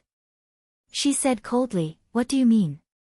Lu Ping pointed at the black leopard mount and smiled. This is a flying cloud leopard, right? Although it's not a top-grade monster beast, it's rumored that it has some top-grade monster bloodline running through its veins. Since you're able to tame a late-core forging monster beast so obediently and have such confidence in raising young monsters, it's not hard to guess your identity. When the woman saw that her identity as a disciple of the spirit beast sect had been exposed, the practitioner in front of her did not seem to mind. She knew that he was not lying. The spirit beast sect was famous for being mysterious and vengeful in the cultivation world, but that was not the reason why the spirit beast sect practitioners were not liked by the practitioners. The person in front of her did not have any conflict with her identity as a spirit beast sect practitioner. It was obvious that this person's relationship with Senior Sangyu was not bad. When she thought of Senior Sangyu, the woman's originally carefree expression finally showed a trace of embarrassment. Lu Ping found this funny, but how could he know that the woman thought that Lu Ping had already known her through Sangyu? If that was the case, didn't it mean that Senior Sangyu had already tacitly approved of their relationship? She thought about how she had never received a direct response from Senior Brother Sangyu despite all the painstaking efforts she had put in over the years. Due to her identity as a woman, she did not have the face to question Senior Brother Sangyu to his face. She could only silently use her own actions to express her inner thoughts. However, Senior Brother Sangyu had never responded to her. Now, she suddenly found out from Senior Brother Sangyu's good friend that Senior Brother Sangyu did not ignore her. This made the woman in front of her burst with joy. She thought to herself that it was worth it to follow Senior Brother Sangyu from the Central Plains to the Western Wilderness. Lu Ping did not know that his original guess had caused so many thoughts to flow through the woman's mind. However, he was unwilling to get entangled with this woman here. If Lu Ping's guess was correct, there should be someone with ulterior motives following behind her. However, Lu Ping's speed was not slow along the way. If the person following him was not strong enough, they would have been thrown off long ago. However, anyone who could keep up with Lu Ping was likely not simple. Lu Ping cupped his hands at the woman and said, "Since we've already made things clear, you should also know that I will not give up this tiger no matter what. I have some friendship with Senior Sang Yu, so how about we let this matter go? I still have important matters to attend to, so I won't accompany you any longer." Lu Ping turned around and was about to leave when the woman suddenly thought of something. She hurriedly said, "Fellow Taoist, please wait. I am Wu Yinglan. May I ask how I should address you? Do you know where my Senior Sang is currently?" Lu Ping was taken aback. He said, "My surname is Lu. I have met Senior Sang several times in Hebei and fought together with Senior Sang. I am quite impressed by Senior Sang's cultivation and strength. However, I do not know Senior Sang's whereabouts. From the looks of it, you should be from the same sect as Senior Sang. How come even you do not know Senior Sang's whereabouts?" Wu Yinglan's face turned red when she heard this. Only now did she realize that the person before her and Senior Sang had only met by chance. Right now, he was merely testing her with words. She did not expect that she would actually take it seriously. Wu Yinglan smiled and said, "Are you talking about Senior Lu Xianping from the Yingshan Immortal Academy that I met in the lush jade swamp?" Senior Sang's eyes are always at the top of his head, and he only admires Senior Lu Xianping. I did not expect Senior Lu Xianping to also come to the Western Wilderness. Lu Ping's heart stirred when he heard this, and he said, "Oh. Has Brother Sang also come to the Western Wilderness?" Immediately after, Lu Ping seemed to think of something, and he asked in realization, "Is it because of the annihilation of the Hanging Eyes White Forehead race?" Although the Spirit Beast Taming sect was famous for its military prowess, it was not well liked by the humans and demons. This was why the disciples of the Spirit Beast Taming sect kept a low profile despite their absolute strength. There were two main reasons why the cultivators of the Spirit Beast Taming sect were not well liked. One of them was that whenever a demon race was annihilated, the Spirit Beast Taming sect would immediately pounce on them like flies that had smelled fresh blood. Although the extinction of these races was not due to the Spirit Beast Taming sect, the Spirit Beast Taming sect would wantonly search for the members of these races who were left behind when they were annihilated. To the outside world, this was to glorify the continuation of these races, but in reality, the members of these races had all become the subordinates of the cultivators of the Spirit Beast Taming sect. Both the humans and demons were famous in the world. How could the Spirit Beast Taming sect expect the demons to be nice to them just because they captured and trained the cultivators of the Spirit Beast Taming sect for nothing? This time, the Hanging Eyes White Forehead race was the first to bear the brunt of the disaster caused by Mara. Most of the high-level cultivators in the race died in battle, so some tiger demons who were left outside would definitely attract the great interest of the Spirit Beast Taming sect. Moreover, the Hanging Eyes White Forehead race was a top-level demon beast that inherited the bloodline of Taoist Hu, and could be said to be the most ideal spirit beast for the Spirit Beast Taming sect. In this case, as the most outstanding disciple of the Spirit Beast Taming sect in this generation, it was naturally reasonable for Sang Yu to appear in the West Wilderness. When Wu Yinglan heard what Lu Ping said, how could she not know what Lu Ping was thinking, so she said, "Our sect has indeed sent many cultivators to the West Wilderness, but this time, Senior Brother Sang Yu is not here for the Hanging Eyes White Forehead race. He already has the primordial giant crocodile as his natal spirit pet and will advance to the Dharma manifestation stage at any time. Although the Hanging Eyes White Forehead race has a noble bloodline, it may not be stronger than the primordial giant crocodile. This time, Senior Brother Sang Yu is actually here for Yuan Feixiang." Yuan Feixiang? Lu Ping looked at the woman in front of him in great surprise and said, "Are the two going to fight again?" Wu Yinglan nodded and said, "A few years ago, they had a big battle. Although both sides were injured, Yuan Feixiang actually had the upper hand." Senior brother Sangyu has always been arrogant, so how would he be willing to take advantage of others?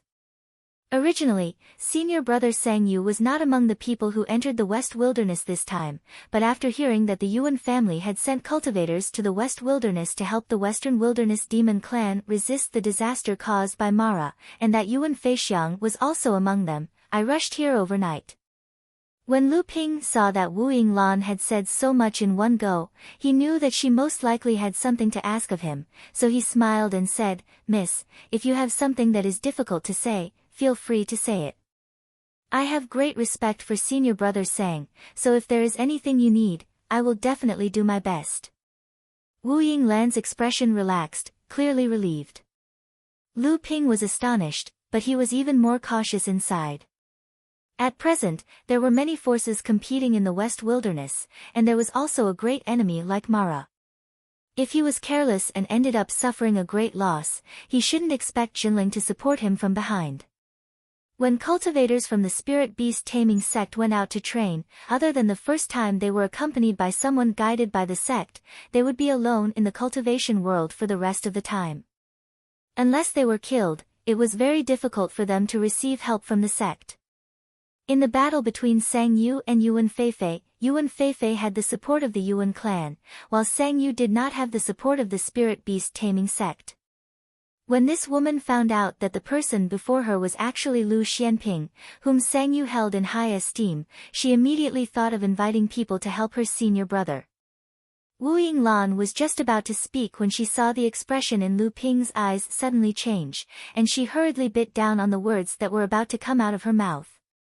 She then heard Lu Ping say in a clear voice, "May I know which fellow Taoist is here? Would you be willing to meet me? Hiding at the side will only cause others to look down on you." The woman's expression changed slightly. There was still someone following them at this time. It was clear that she had exposed herself, and Lu Ping had discovered her first. She naturally felt embarrassed, but then she thought that this also proved that this person was extremely powerful. Senior Sang Yu's words were not false. If she could persuade this person to help, Senior Sang Yu's battle with Yuan Feifei would not be interrupted by external forces. When Lu Ping saw that the hidden person still did not reveal himself, he sneered. A blue sword light suddenly appeared in the air several hundred feet away from Wu Yinglan. The sound of clothes tearing through the air could be heard, and an old man in his 50s who was dressed like a shopkeeper revealed himself in a rather sorry state. He flew several hundred feet back, but the front of his clothes was still cut by the sudden attack of the Netherwater sword. The old man's expression of fear and panic had not yet faded from his face. His hands were already forming a series of hand seals, and two spirit-connected magic treasures appeared in front of him.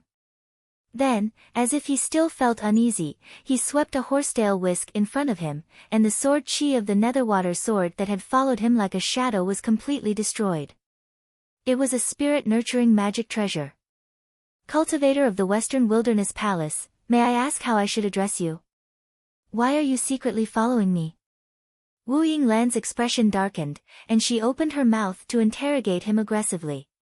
The old man cast a glance at the baby tiger in front of Lu Ping, and laughed dryly. "Such a white-fronted baby tiger was actually bought by you for 100 high-grade spirit stones. You've gone too far with your transaction. Are you trying to bully the Western Wilderness Palace because there is no one capable?"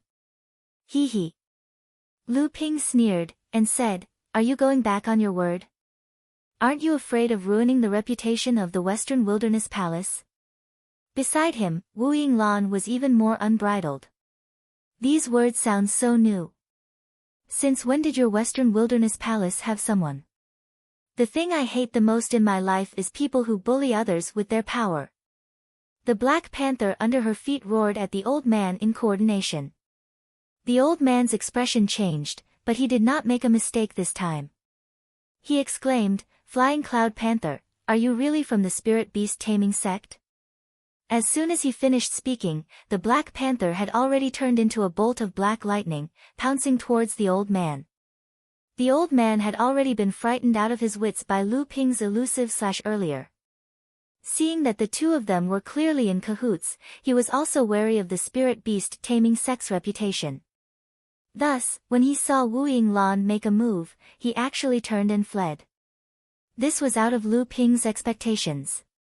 Although the Western Wilderness Palace was known as the #1 human in the Western Wilderness, it had actually declined a long time ago, and its cultivators were mostly spineless people who took advantage of others' misfortune. Lu Ping had not believed it at first, but now it seemed that it was true.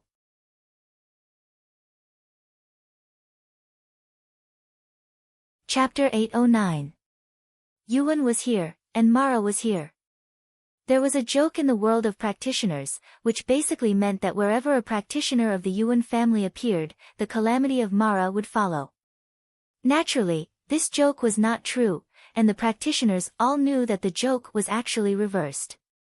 The real situation was that whenever the calamity of Mara appeared, the Yuan family would always be the first to appear at the site of the calamity. The Yuan family had been able to become a family with a history of 10,000 years, known as the top family in the world of practitioners, and even win the respect of the 5 Holy Lands, not only because of their unparalleled thunder techniques, but more importantly because they had played the role of the vanguard in resisting the calamity of Mara in the world of practitioners. However, at this time, Yuan Feixiang felt as if he had spun a cocoon of his own. He would never have thought that his original plan to trap Sang Yu of the Spirit Beast Tamer sect in the middle of Mara's attacks would be so close to succeeding, but unexpectedly, 2 Dharma adepts suddenly rushed out from the middle of Green Hill, which was surrounded by a large number of Mara, and rescued Sang Yu from the encirclement of Mara to Green Hill. Due to the suddenness of the incident, Yuan Feixiang's backup plan had not been activated yet, and Mara, who had originally surrounded Sang Yu, had instead surrounded Yuan Feixiang, and the two sides immediately came to blows. Even though Yuan Feixiang's thunder and lightning techniques made the encircling Mara very wary, this time Mara also seemed to have made up his mind to kill this lone Yuan first of the 3rd generation. This time, he had outsmarted himself. He had never heard that the Spirit Beast Tamer sect had anything to do with Green Hill, and the identity of the Spirit Beast Tamer sect's disciples in the world of practitioners was very secretive. Why would the old man of Green Hill be willing to take such a huge risk for him? The puzzled Yuan Feixiang was very annoyed. Although the Yuan family was the top family in the world of practitioners, the Spirit Beast Tamer sect had always been respected in the world of practitioners. When Yuan Feixiang realized that he had been followed by Sang Yu again, he could not openly lead the Yuan family to besiege him. After all, Sang Yu had challenged them in the name of a fair duel, and doing so would undoubtedly make the Yuan family and the Spirit Beast Tamer sect completely at odds. Still, Yuan Feixiang and Sang Yu had a deep grudge, and so he simply set up a trap based on the information he received from the Tenma people, leaving the Yuan family on his own. As expected, Sang Yu had followed him here, and was soon caught in the siege of Mara of Green Hill. Even so, Yuan Feixiang never expected that Qingqiu foxes would risk their lives to break out of the encirclement to rescue Sang Yu who was being killed. In the end, it was Yuan Feixiang himself who fell into the trap. What was the relationship between Sang Yu and the foxes of Green Hill that they would risk their lives to save him? Fortunately, the blood demons, blood Azuras, and most of Mara attacking Green Hill were held back by the Fox's mountain guarding formation. Most of those besieging Yuan Feixiang were great Azuras and demonic Azuras, who were at most equivalent to late core forging. Yuan Feixiang was known as the #1 in 1,000 years of the Yuan family. Under such a siege, in addition to the natural restraining effect of his thunder and lightning power on the blood demon, he could hold on for a short period of time. However, he knew that if he did not break out of the siege in a hurry, once his Jin Yuan ran out, or if the blood demon or the blood Shura came out, the only thing left for him would be death. Sang Yu stood on Green Hill, and behind him were 2 bedraggled practitioners. Clearly, they were the Dharma adepts of the foxes who had risked their lives to save him from certain death.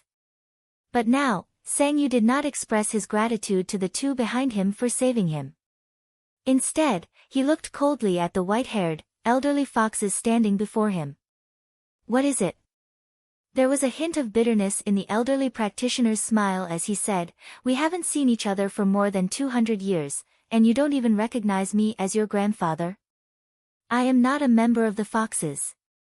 Sang Yu's expression was cold, but there was a strange light in his eyes. It seemed that his heart was not as calm as he appeared. But the blood of the Sand Fox clan flows in your veins. The 2 Dharma adepts of the foxes who had rescued Sang Yu from Mara's siege had left at some point. The elderly foxes suddenly leaned on the walking stick in his hand as he spoke slowly. If that's the case, then why did I grow up in the spirit beast taming sect? Don't think that I don't know. I was picked up by my master after you casually abandoned me in the wilderness. You only deliberately revealed my background to me after I became a spirit beast taming Sexemporian walker. Sang Yu's emotions were finally a little out of control, but his eyes were increasingly hidden. It seemed that this time, his emotions were exploding outwardly, but his innermost feelings were cold. Alas, how can you know the reason? At that time, the Denglong White Forehead clan was declining day by day, and we, the Green Hill Fox clan, had lost the support behind us, so how could we still pretend to be powerful? The Pegasus clan was aggressive and would come up with all kinds of excuses to attack us at any time to cut off one of the Denglong White Forehead clan's arms. As the clan leader of the Fox clan, I naturally had to plan for the continuation of the clan. However, your mother and your father had secretly promised to marry each other at this time, and we also lost the secret.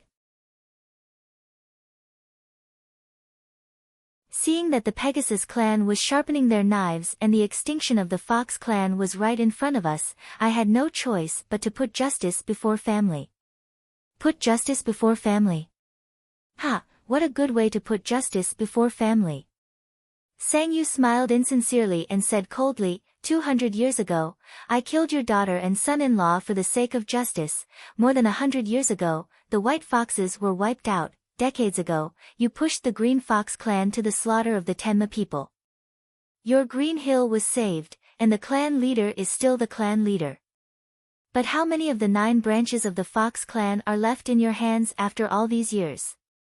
What do you know, you filthy brat? I really don't know anything. I only know that the foxes are only living a peaceful life in your hands. If they keep compromising and giving in, how much fate will the foxes have left in the world of cultivators? Sang Yu seemed to have seen through the old man's thoughts and sneered, you saved me today only because of my status as the spirit beast tamer Sexemporian walker. But I won't lie to you, this trip to Western Wilderness is a private one, and my sect doesn't know about it.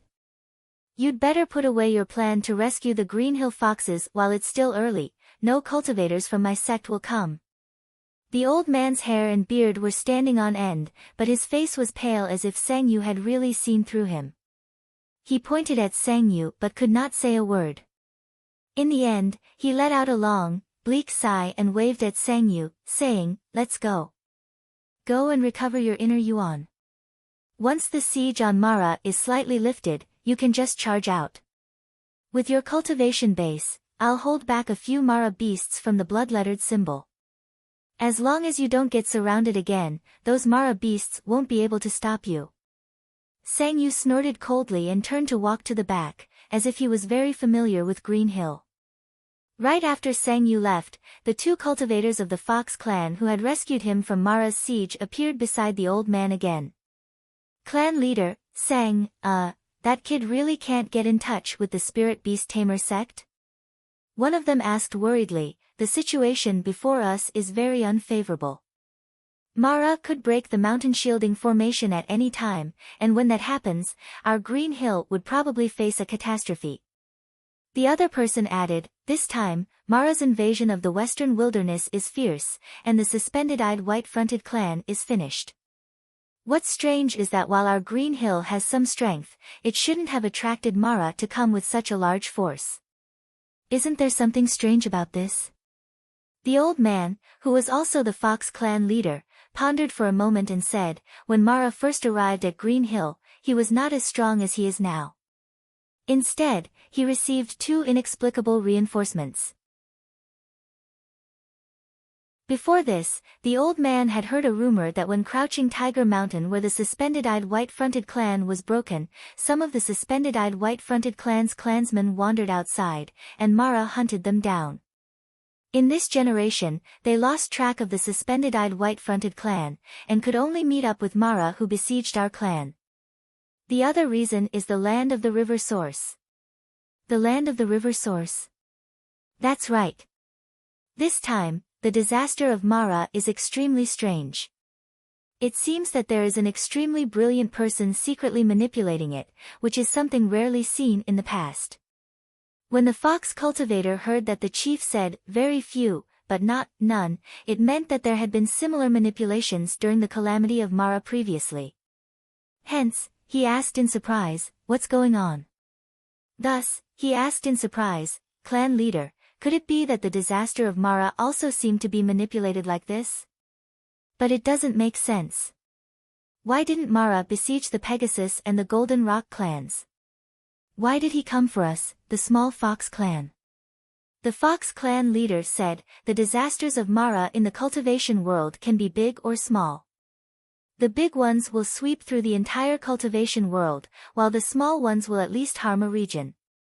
But every time these disasters of Mara seem to be controlled by someone, instead of plundering the cultivation world randomly, the catastrophe that erupts will definitely sweep through the entire cultivation world, and no one will be spared."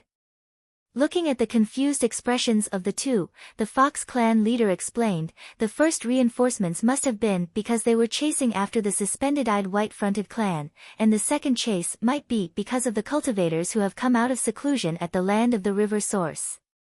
The land of the river source. That's right. The old man nodded and said, "The cultivators who can enter the land of the river source and come out alive are all young disciples with some ability. After Mara defeated the Suspended-Eyed White-Fronted Clan, he did not attack the Pegasus and the Golden Rock clans, but instead sneaked into the grasslands to kill the cultivators who came out of the river source. You must know that these cultivators are considered elite disciples in any sect, and they are extremely attractive to Mara, who feeds on fresh blood and will. Moreover, these cultivators do not have the protection of high-level cultivators from their respective sects, so they are naturally the best choice for Mara to obtain fresh blood as food, and they can also weaken the power of the human and demon clans in the future. So the reinforcements that came later must have come after they had completed their mission in the grasslands." The two Dharma adepts of the Fox clan looked at each other, but they could see the shock in each other's eyes. Mara was already as numerous as bees and ants, and he appeared and disappeared mysteriously without fear of death. If he also had intelligence, how would the cultivation world be able to survive this disaster? Just as the two of them were digesting the shocking words of the Fox clan leader, they saw the Fox clan leader suddenly frown and look into the distance of the protective mountain array. "That kid has gone out. He really doesn't know what's good for him. Clan leader, are we still going to save him?"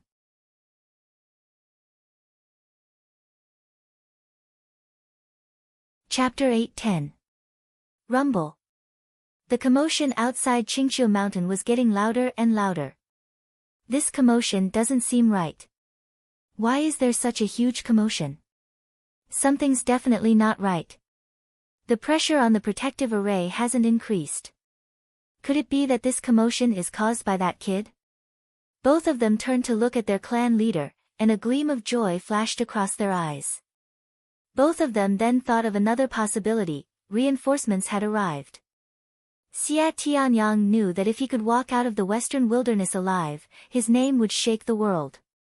In the world of practitioners, which peak core forging adept could survive the pursuit of a mid-Dharma adept for more than a few days? What's more, this mid-Dharma adept was from a top-tier bloodline clan like the Tenma people. Xia Tianyang smiled bitterly again and again. At this moment, his real essence was already on the verge of drying up, and he had almost consumed all the medicinal pills he had. He had also used up all the life-saving methods left behind by the sect.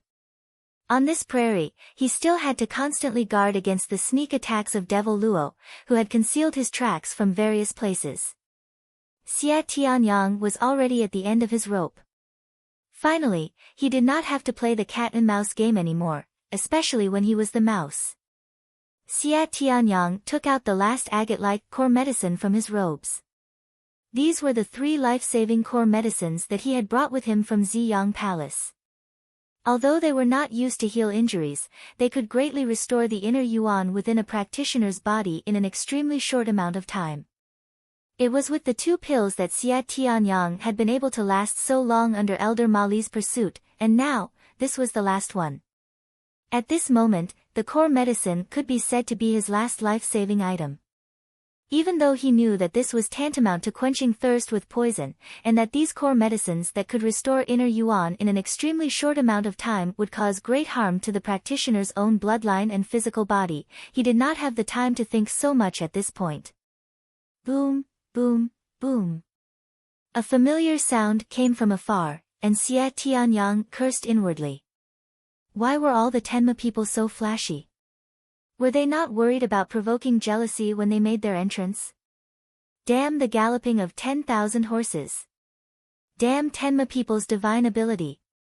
He knew that the Tenma people's Ma Li was doing this on purpose. However, he was puzzled.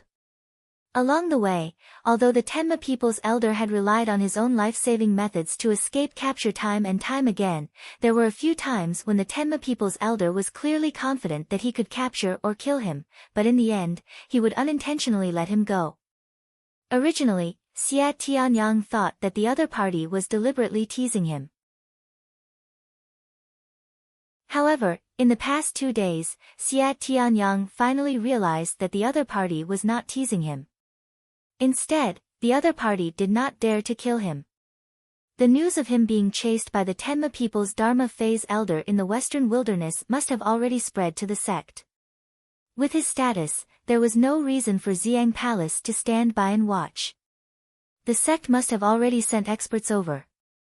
If he died in the hands of the Tenma people, the wrath of Ziyang Palace was not something that the Tenma people could withstand. For the past few days, Xia Tianyang felt like he wasn't being chased by someone. Instead, he was being chased by Elder Heavenly Horse. Although he was running in all directions, he was getting closer and closer to the northeast of the western wilderness. Northeast of the western wilderness. What would be there? Qingqiu Mountain, Western Wilderness Town, Huangyang Ridge. What else was there? Xia Tianyang did not hesitate to stuff the agate-like pill into his mouth. A familiar power immediately came from his bloodline. However, in exchange, Xia Tianyang could clearly feel that his body seemed to have been weathered, and he had aged quite a bit. 10 years of lifespan. Another 10 years of lifespan. 3 pills had reduced Xia Tianyang's lifespan by 30 years. This pill, which cost one's own life force, was even more terrifying than Lu Ping's Yuan Burst Pill. Although Lu Ping's Yuan Burst Pill was still very harmful after the addition of the Spirit Peach and Lu Ping's improvements, as long as there was enough time to recover, the potential danger could be eliminated without any hidden dangers. On the other hand, lifespan could not be recovered through cultivation. Xia Tianyang used the flying sword in his hand to break through 2 groups of Mara who tried to intercept him. A quarter of the qi in his body had been consumed before the Tenma people could catch up to him. However, he could sense that the Tenma people was lingering not far from him. The Tenma people did not catch up to him, merely maintaining the pressure on him. What was he trying to do? The number of Mara here was much denser. In just half a day, he had encountered 3 groups of Mara. Had he arrived at the gathering place of Mara? Xia Tianyang was suddenly startled. He finally understood why the elder of the Pegasus clan had been playing with him like a cat playing with a mouse. He wanted to force Xia Tianyang to the gathering place of evil Luo and kill him with a borrowed knife. As long as Xia Tianyang did not die in the hands of the Pegasus clan, the sect would naturally not suddenly fall out with the Pegasus clan, a famous demon clan that was not inferior to the large sects, for a groundless crime, especially when the evil Luo calamity broke out and everyone in the cultivation world was in a state of panic. Following behind Lu Ping, Wu Yinglan could not help but look a little pale when she saw that Lu Ping only talked to the little sand fox Tu Chun in his hand but ignored her. Are you sure you don't want to go with me? I'm afraid Mount Qingqiu is not a good place to go now. You barely escaped a disaster.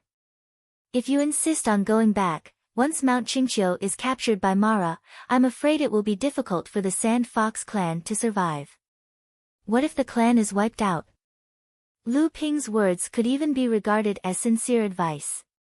He really liked this little sand fox and hoped that the little sand fox could follow him. Senior, you don't have to persuade me anymore. I have to return to Mount Qingqiu no matter what. If my clan is really wiped out, and Tu Chun is lucky enough to survive, he will certainly follow Senior. If Wu Shaohai had not been knocked unconscious and brought out by the elders of his clan, I believe he would have lived and died with the white-fronted clan.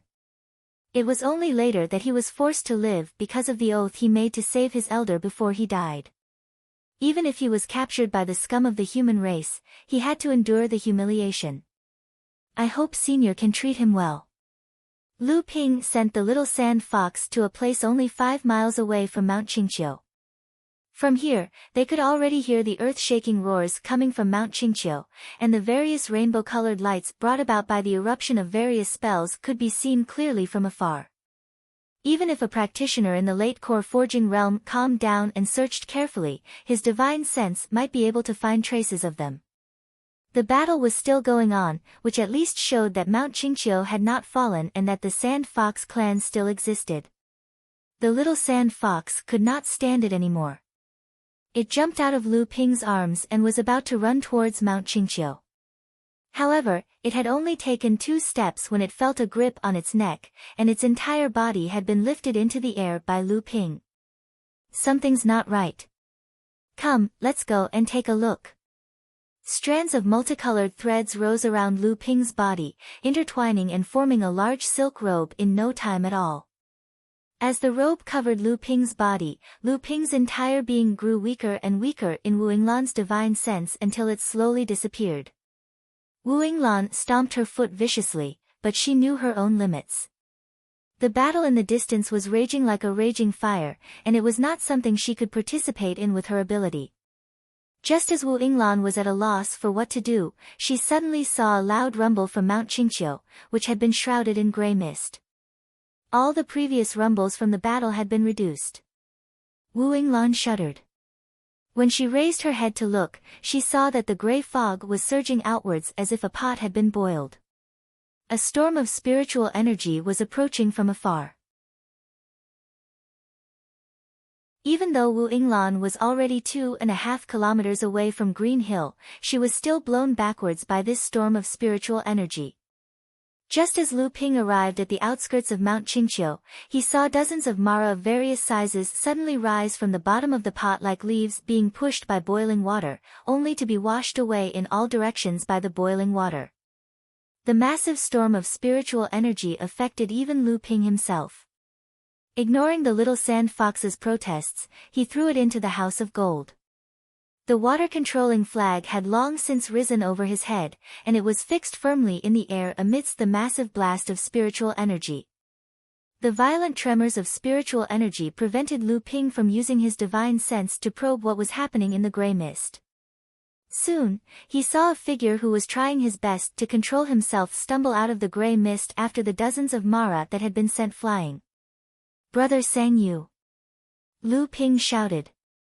The violent tremors of spiritual energy had broken away from Lu Ping's control, and he could not use the secret voice transmission technique. He could only shout to attract attention. A blue band of vital energy swam out of Lu Ping's hand.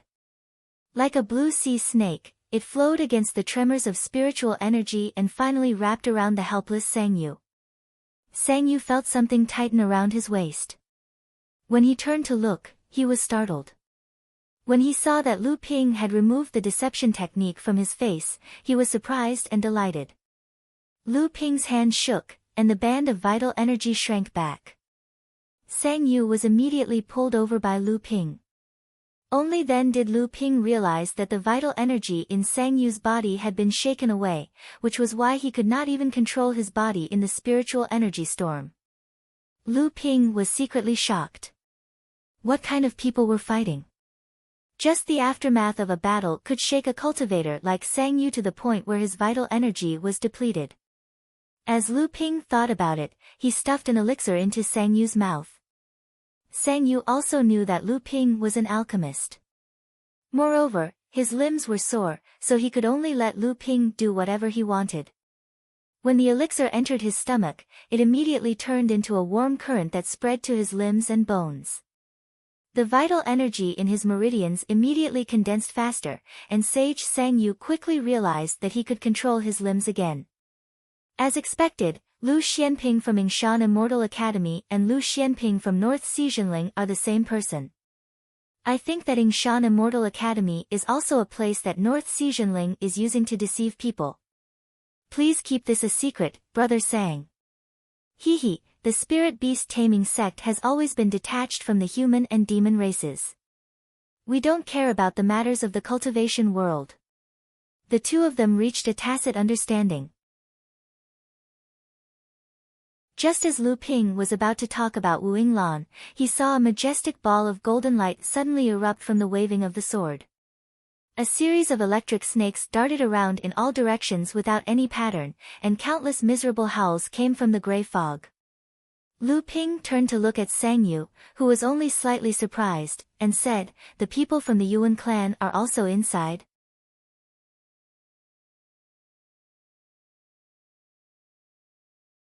Chapter 8:11. Elder Mali of the Tenma people never thought that he would be caught in the crossfire by trying to be clever. However, it seemed like his appearance was also out of the Mara's expectations.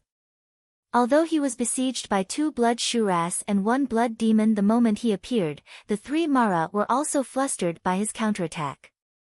Both sides seemed to be plotting something, but they had missed the other party's sudden appearance at the last step. It was then that a commotion that was no weaker than his own came from the east of the grey fog. Elder Mali's heart skipped a beat. This was Green Hill. Could Tu Kuei and the others have charged out? It seemed that the other side had noticed his arrival as well. Perhaps they thought that reinforcements had arrived, but that guess was not wrong. A wry smile appeared on Elder Mali's face as he cast the Heavenly Horse clan's direct line of magic. Coupled with a horn that was made from his horn, he was still able to deal with the combined attacks of the 3 demonic beasts who were wielding companion spirit treasures. Sang Yu and Yuan Feixiang's successive attacks had thrown the Moros who were besieging Qingqiu foxes into a state of chaos, allowing the mountain-guarding formation of Qingqiu foxes to be relieved under the heavy pressure. Yuan Feixiang's appearance, in particular, was practically invincible amidst the Moros' heavy encirclement with his peerless lightning divine art. Moreover, Yuan's prowess finally drew the attention of the Mara who were besieging Green Hill. Therefore, the 3 Mara retreated to the periphery, ready to eliminate Yuan's flight as an unstable factor that was disrupting the rear. And yet, just as the 3 Mara retreated from the mountain-guarding formation, they noticed Laozu Mali who had chased Xia Tianyang all the way to the vicinity of Green Hill. At that moment, Xia Tianyang was like a stray dog. The 3-headed demon Luo naturally did not care about a mere core-forging cultivator like Xia Tianyang. However, Patriarch Mali, who was hiding behind him, was different. A practitioner at the pinnacle of the mid-Dharma stage was enough to make any Mara feel threatened. The 3 Mara who had retreated from the top of Green Hill immediately rushed towards Laozu Mali, who was hiding.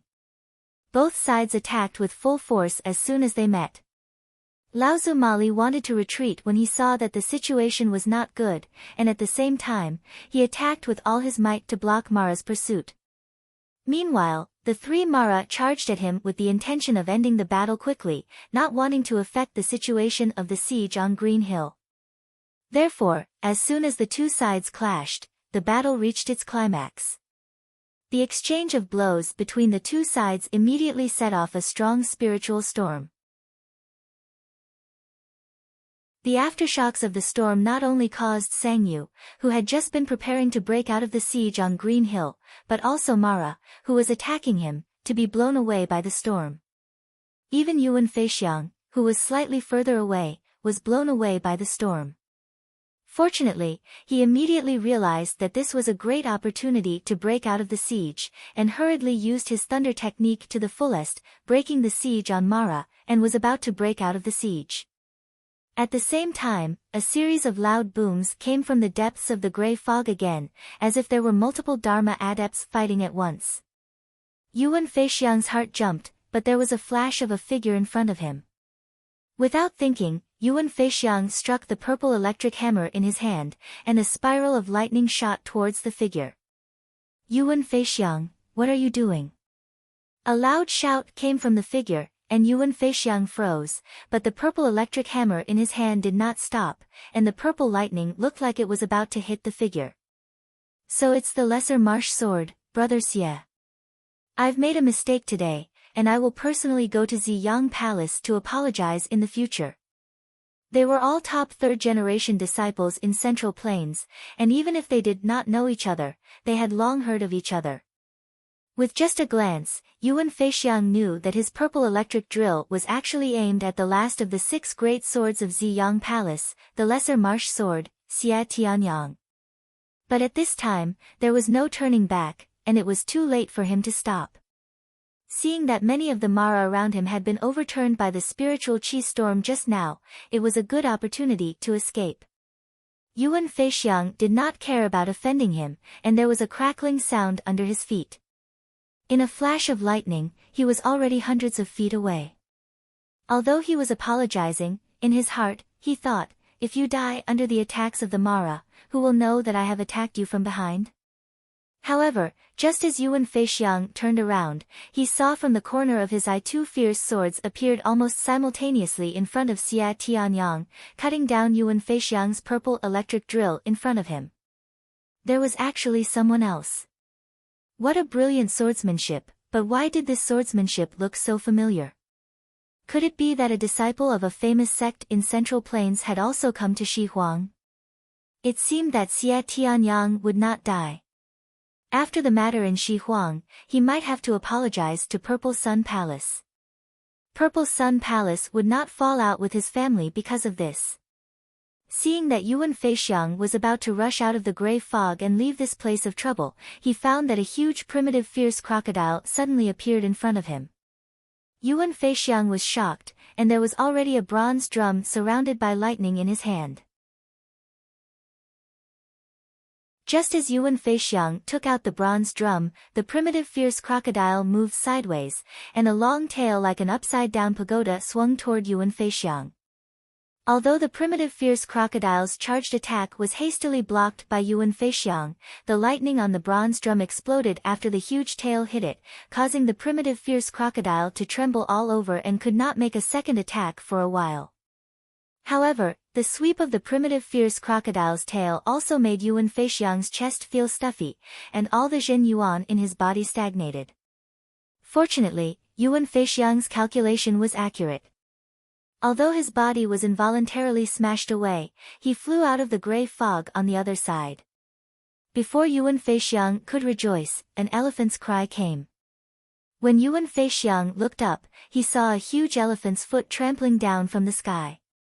At this time, Yuan Feixiang's cultivation was not working well, so he could only take this attack from the Titan God Elephant. Spirit Beast Sect sang you, Yuan Feixiang will remember today's gift. I will definitely repay you in the future. The Titan God Elephant stamped with all its strength, but Yuan Feixiang unexpectedly withstood it. Seeing Yuan Feixiang spit out mouthful after mouthful of blood, Sang Yu knew that this stomp was not easy to bear. Sang Yu stood on the back of an eagle and flew out from the gray fog. Seeing Yuan Feixiang turn into a bolt of blood-red lightning and disappear in the air, Sang Yu couldn't help but coldly snort. Countless sword shadows once again appeared in the gray fog. Lu Ping and Xie Tianyang, one on the left and one on the right, rushed out from the group of Mara crocodiles. What, did that Yuan Feixiang run away? Lu Ping casually asked. Yuan Feixiang being able to escape wasn't beyond his expectations. It won't be easy to kill this person. Sang Yu had already expected that Yuan Feixiang would be able to escape.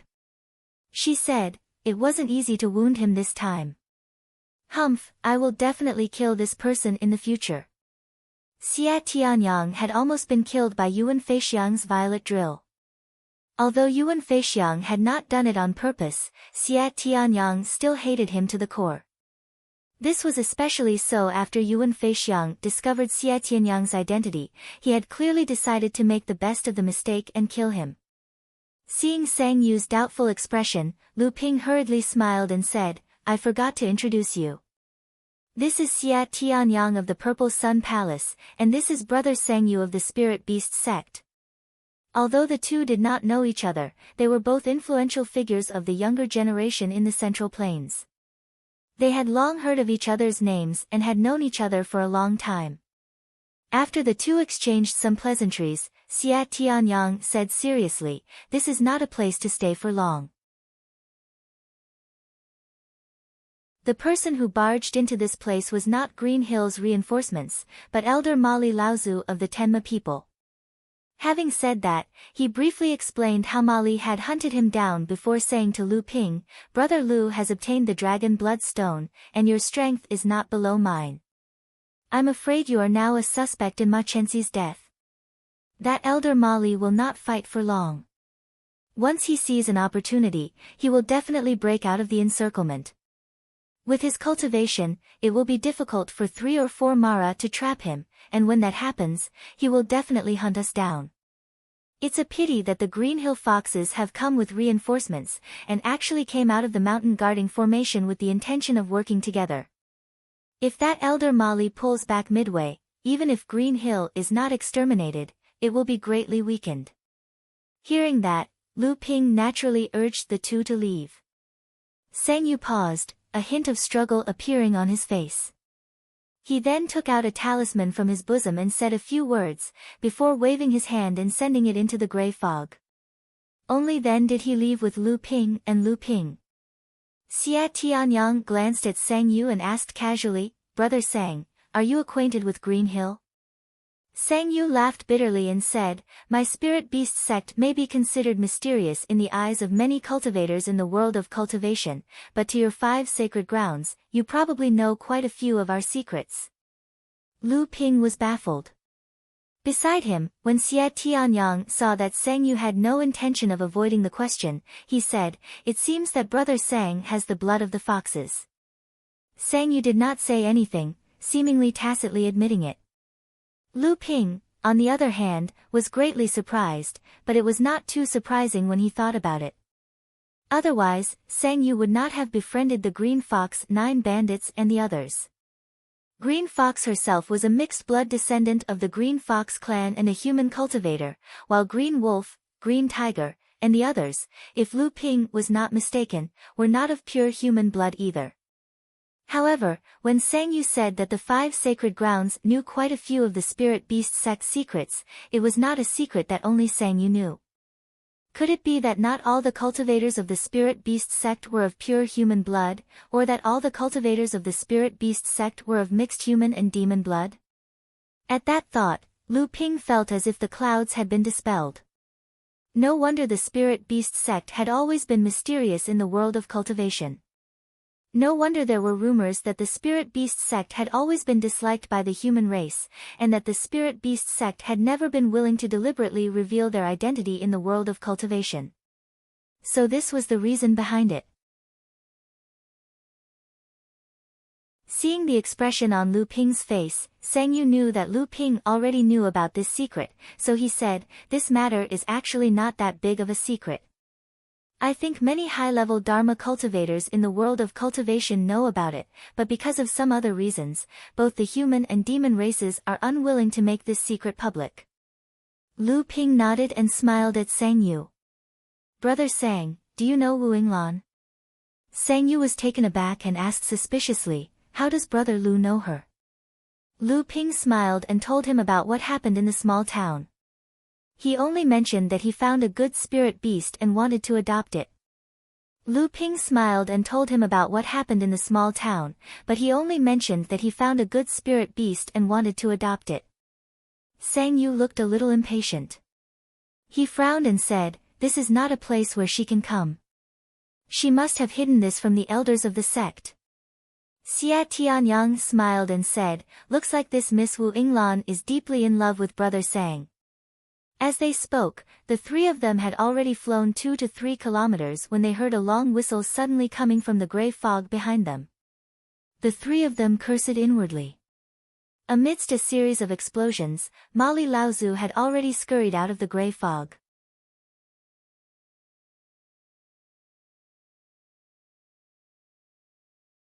Chapter 8:12. Elder Mali had taken advantage of the chaos caused by the few Dharma adepts of the Fox clan rushing out of Qingqiu Mountain, intending to join forces with him to launch a pincer attack. Not only had this caused the few Dharma adepts of the Fox clan to fall into a dangerous situation, even the 3 Mara who were engaged in battle with him did not pursue him. However, very quickly, the 3-headed demon Luo was attracted by the battle going on in the depths of the gray fog. It turned around and returned to deal with the Fox clan Dharma adepts' attack, no longer caring about Elder Mali, who had already retreated. Although Mali and the 3 Asuras had not fought for long, it was a life-and-death battle from the start. Although Mali was a mid-Dharma adept, under the attacks of the 3 Asuras' spiritual treasures, his inner yuan had been greatly depleted. By the time he rushed out of the gray fog, the originally youthful and fairy-like Elder Mali was already in a sorry state. Elder Mali raised his head and saw Lu Ping and the other 2 Asuras. His face lit up with joy as he said, it really is a case of wearing out iron shoes in fruitless search, only to find it by chance. I didn't expect to meet Lu Xianping of the North Sea. Call out the stone of dragon blood, and the old man may consider leaving your corpse intact. As soon as he said this, the 3 of them ran even faster. Elder Ma sneered and said, did you really think that you could hide from the old man for so long with your own abilities? You really don't know what's good for you. This time, the old man will not play around. We'll talk after I'm done with you. Elder Ma pushed forward with both hands, and the door of a space door was instantly pushed open. Elder Ma strode in, and after his figure disappeared, the space in front of Lu Ping and the other 2 Asuras rippled and gradually formed a door made up of 2 doors. The door was pulled inward, and Elder Ma was about to come out when he suddenly saw an earth-shattering wave of sword light crashing into the space door. A strange expression flashed across Elder Ma's face. The opened door was closed once again. The densely packed sword light waves slashed the space door into pieces. After which, the waves reflected and swept all the way to a distance of several thousand feet before slowly dissipating in midair. It had actually destroyed the space ability of a Dharma adept.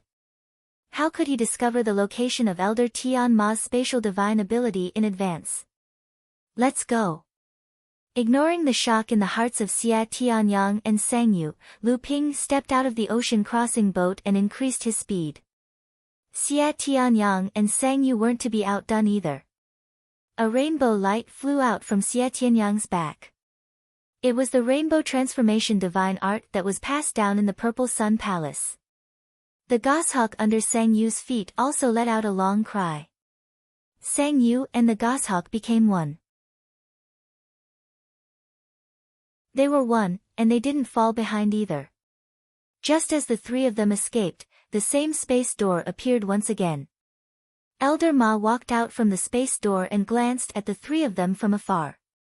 A complicated look appeared in his eyes as he sneered, if I let you guys escape today, where would the old man put his face? However, he had forgotten that Xia Tianyang had been on the run for many days. Xia Tianyang's face had already been completely lost. Since Lu Ping had destroyed his spatial divine ability, Elder Ma decided not to use it to chase after the 3 of them. A green cloud gathered above his head. The cloud kept changing shape and very quickly, a Pegasus Dharma power with a pair of wings on its back and a single horn on its head formed. Neigh! A horse neighed and the Pegasus, which was covered in pure yang qi, flapped its wings and leaped into the air. Every time the horse's hooves stepped on the air, it was as if it was stepping on the ground. There was a series of roars as it chased after the 3 of them. From afar, Wu Yinglan saw the 3 streaks of light flying in her direction.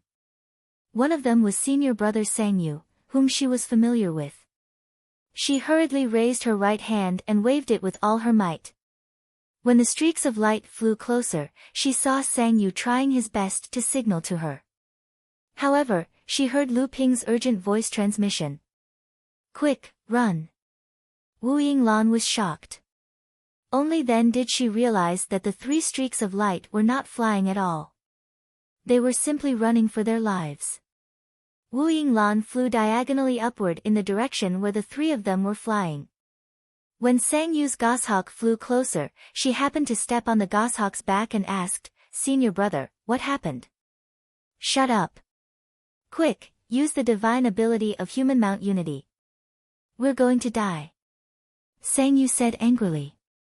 Then, he maintained the divine ability of human mount unity with all his might. His vital essence continuously surged into the goshawk under his feet. Wu Yinglan was unhappy, but she did not say anything. She merely performed the divine ability of human mount unity and supported the goshawk to fly with Sang Yu. Initially, the goshawk's speed should have decreased since there was an additional person on its back. However, when the 2 of them performed the divine ability of human mount unity, the goshawk flew even faster with the support of 2 vital essence even though the goshawk's burden increased. At this moment, Lu Ping sighed and said, "I'm afraid we can't escape anymore." Just when Xia Tianyang was about to ask, he heard the familiar sound of galloping horses coming from far behind him. His expression changed right away. When did O Yangming perform the divine ability of galloping horses to chase after him that day? This time, O Yangming was really going to kill them. Lu Ping suddenly recalled something. He turned to ask the 2 of them, "You're both from prestigious sects, so you should have some life-saving items with you. If you don't use them now, when will you?" From his point of view, be it Xia Tianyang or Sang Yu, both of them were well-known figures in their respective sects, so how could they not have life-saving items left behind by their sects?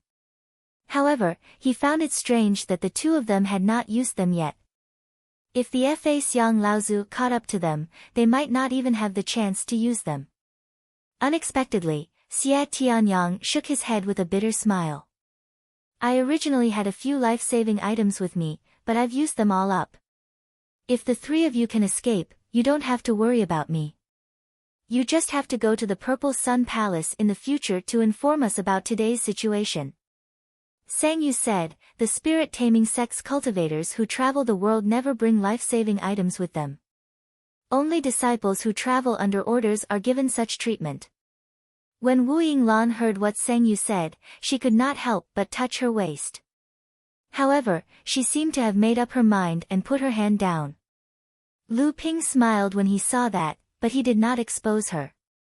However, Xia Tianyang said, "I haven't thanked Brother Lu for saving my life. If Brother Lu has life-saving items with you, why don't you retreat first?" Lu Ping smiled and said, "I'm from the North Sea. The North Sea is barren, so how can there be anything good? I don't have any valuable items with me." Sang Yu laughed and said, "That's fine too. Today, the 3 of us will join forces and fight. Even if we can't defeat Elder Tianma, it's pardonable. In the future, our names will spread in the cultivation world." Xia Tianyang smiled. "Brother Sang, you're so heroic. Since the 3 of you are so spirited, how can I be left out?" When Wu Yinglan saw the 3 of them like this, how could she not know what they were thinking? She hurriedly stepped forward, wanting to go through thick and thin with them. However, before she could finish speaking, she felt the grip on her waist loosen, as if someone had taken something away. Wu Yinglan realized something was wrong. When she turned around, she saw that Sang Yu had crushed a jade pendant in his hand. Before Wu Yinglan could question him, a spatial vortex suddenly formed. Wu Yinglan suddenly felt the grip on her waist tightened again. She was about to struggle, but she felt that her blood vessels had been restrained, and she could not use her life vitality at all. Subsequently, she was tossed into the vortex as if she was riding on a cloud and disappeared in the blink of an eye. Lu Ping smiled. "Brother Sang, you're unyielding and gentle. You're admirable. Xia Tianyang was about to nod in approval when Sang Yu said, I'm just afraid that she'll be a burden because she's not capable enough. Burden? You're all burdens in front of the old man, and all of you deserve to die. A celestial horse flew over the three of them. Then, the celestial horse turned into a clump of green clouds and gradually shrunk. Patriarch Mali then slowly descended from the clouds. He glanced at Xie Tianyang and Lu Ping, and finally stopped at Sang Yu for a moment. He looked at the goshawk under his feet and frowned. The spirit beast taming sect. Xie Tianyang chuckled. Why? Are you feeling pressured? Killing a descendant of the Ziyang Palace is a huge risk for you Tenma people. Now, you're adding an Empyrean walker from the spirit beast taming sect and a disciple from a large North Sea sect. Aren't you Tenma people afraid of breaking your teeth? Forefather Mali snorted coldly, as if he didn't hear Xie Tianyang's words. However, his expression turned gloomy. Forget about the so-called disciples of the Northern Sea sect, the spirit beast sect was difficult to deal with. That group of people were all perverts who went to extremes but were also protective of their own kind. The female cultivator who had just escaped using the escape talisman artifact might be a cultivator from the spirit beast sect. In this case, there would probably be trouble in the future. Mali Laozu pondered for a moment before saying, the old man doesn't want to make things difficult for you. As long as the three of you can return to the Tenma people with the old man and prove that you're not the murderers of my grandnephew, Ma Chenxi, and this young friend from the North Sea, Lu Xianping, returns the stone of dragon blood to the Pegasus clan, then the three of you will be free to come and go. What do you think? What a joke. You've been pursuing me all the way here. Do you think I'll be able to live when I return to the Tenma people?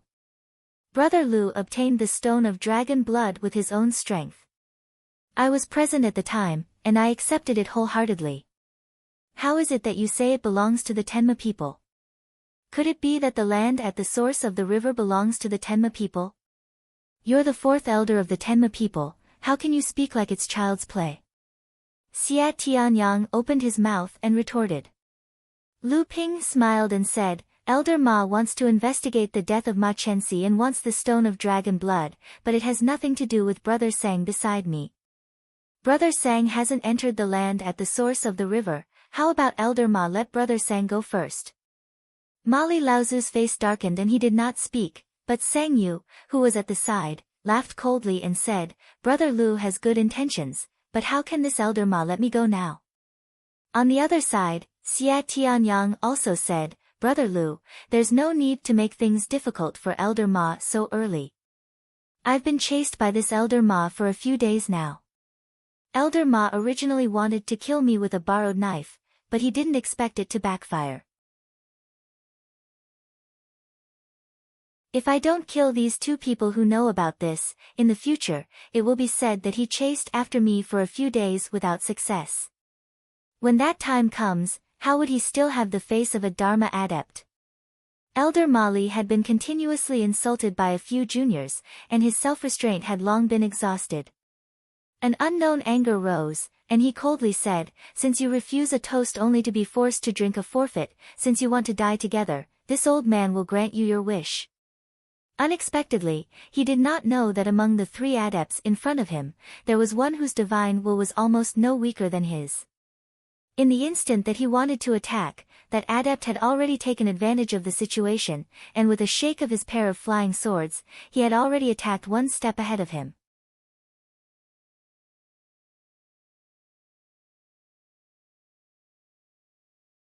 Chapter 8:13.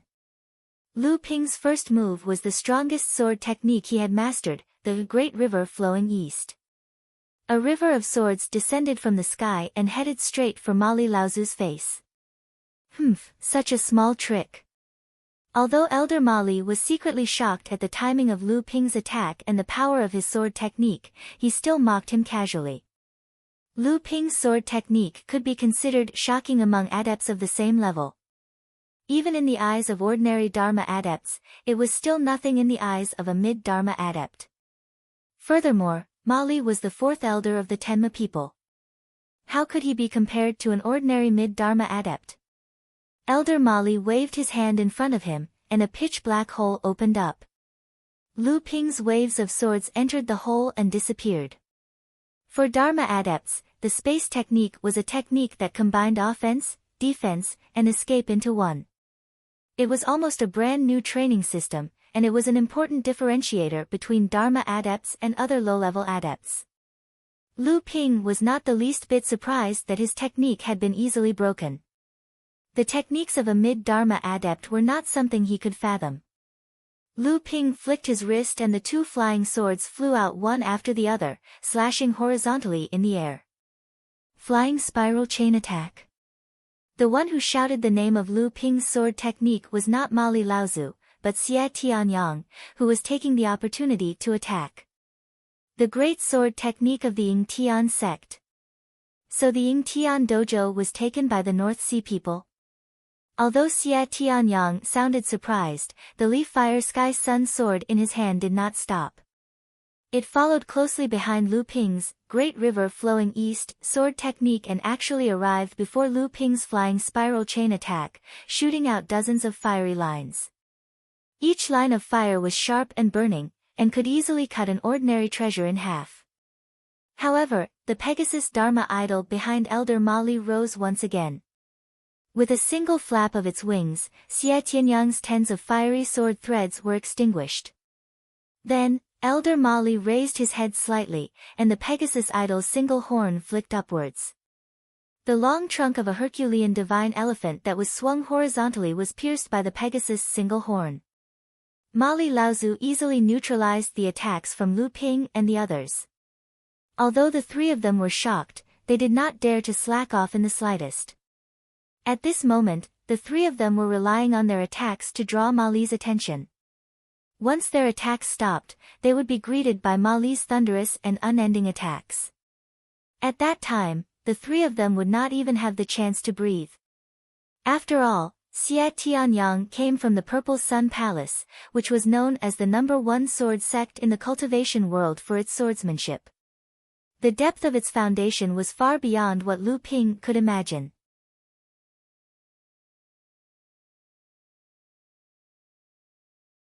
However, the requirement to use this magic was not low, and one had to be at least at the Dharma stage to be able to do so. This kind of divine ability was quite despicable. Normally, it was only used by high-grade cultivators to toy with low-grade cultivators. A wave of spiritual qi surged over, and it was like a thirsty person falling into a raging sea. There was water everywhere, but they couldn't drink it. Moreover, they could lose their life at any time. Although this kind of divine ability was almost useless to practitioners of the same level, it was still a Dharma divine ability, and it was not easy to break it. However, the reality was that Mali Laozu's divine ability had been easily broken by Lu Ping. Mali Laozu's eyes shone brightly at the white jade lotus under Lu Ping's feet, but it was blocked by a layer of mist on the surface of the lotus. Pure Yang Qi. Mali Laozu looked shocked, but then he shook his head and smiled. No, this is clearly a spirit-nurturing treasure that has just advanced. It must be because of its natural good quality, but it is a treasure with great potential. That's good. After the old man takes care of the three of you, I'll let the old man have a good look at this treasure. As he spoke, Xie Tianyang's fiery sky yang sword came down again. Xie Tianyang was a true swordsman. His swordsmanship might not be as complicated as Lu Ping's, but it was far more refined and sharp than Lu Ping's. Jiao Daoren had broken through all techniques with one sword, and with just a long sword, he had been able to take second place among the seventh patriarch. He was known as the highest level of swordsmanship in the world of swordsmanship, and it was the ultimate goal for swordsmen. As a result, true sword cultivators paid attention to their swords. They believed that a cultivator only needed a flying sword, and other magic treasures were all burdens. This view might be biased, but to be able to place all of one's heart and soul on a flying sword, sword cultivators were indeed more focused than other cultivators. Amongst cultivators of the same level, it was often because of the existence of sword cultivators that other cultivators were afraid. Facing a strong attack from a sword cultivator, no one could say that they would definitely win. The fiery sky yang sword scattered sparks that filled the sky, and then countless sparks suddenly condensed, finally turning into a purple light.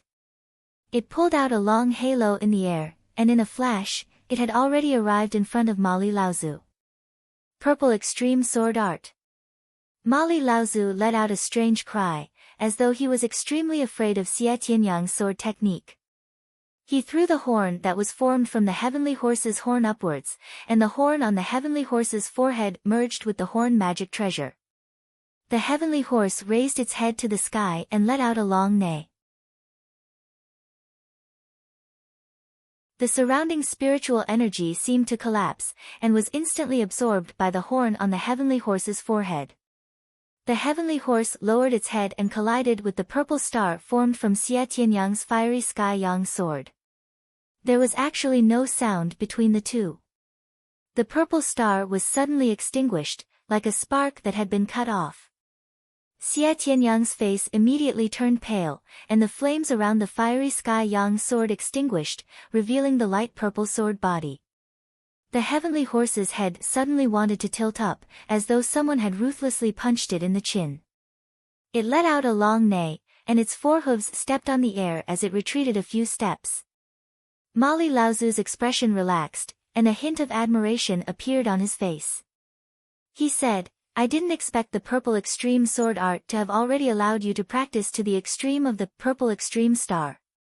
Just with this sword technique, the third generation of the Ziyang Palace disciples and the 6 great swords will respect you in the future." After saying that, Mali Laozu sighed again and said, "I didn't expect you to hide your strength so deeply. If you were at the Dharma stage, the old man would not have been able to do anything to you today. If you were at the mid-Dharma stage, the old man would have been defeated by you. With this sword technique, Chenxi would definitely not be your match. Could it be that he died by your hands?" Lu Ping raised his flowing sword, and in the gap between the beautiful Autumn Water sword's main attack, he used the Seeping Water sword art, intending to disperse the pressure of Mali Laozu's attack. This allowed Xie Tianyang to have some breathing space after using the purple extreme sword art. Hearing Mali Laozu's words, he did not make a sound. Xie Tianyang seemed to have used up a lot of his inner qi and mana in this attack, and his pale face had not recovered yet.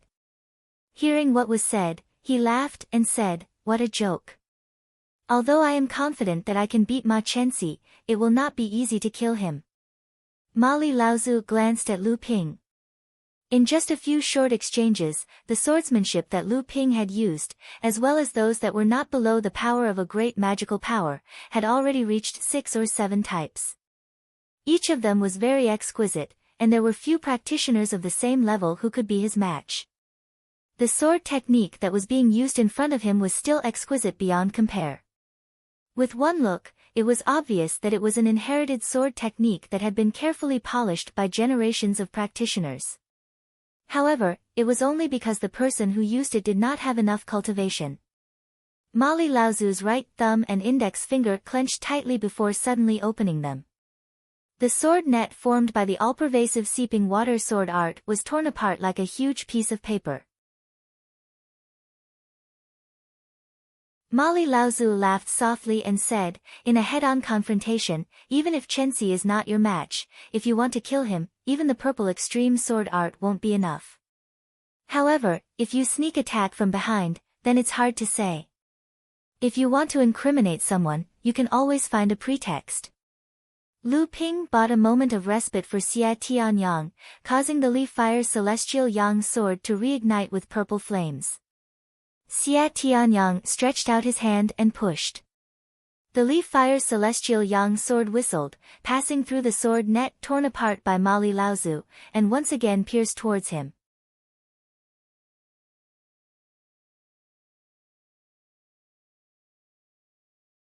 Chapter 8:14. No one in the world of cultivation knew how many supreme magic power legacies there were in Purple Sun Palace. However, almost every cultivator in the world of cultivation knew that Purple Sun Palace had two supreme magic power legacies.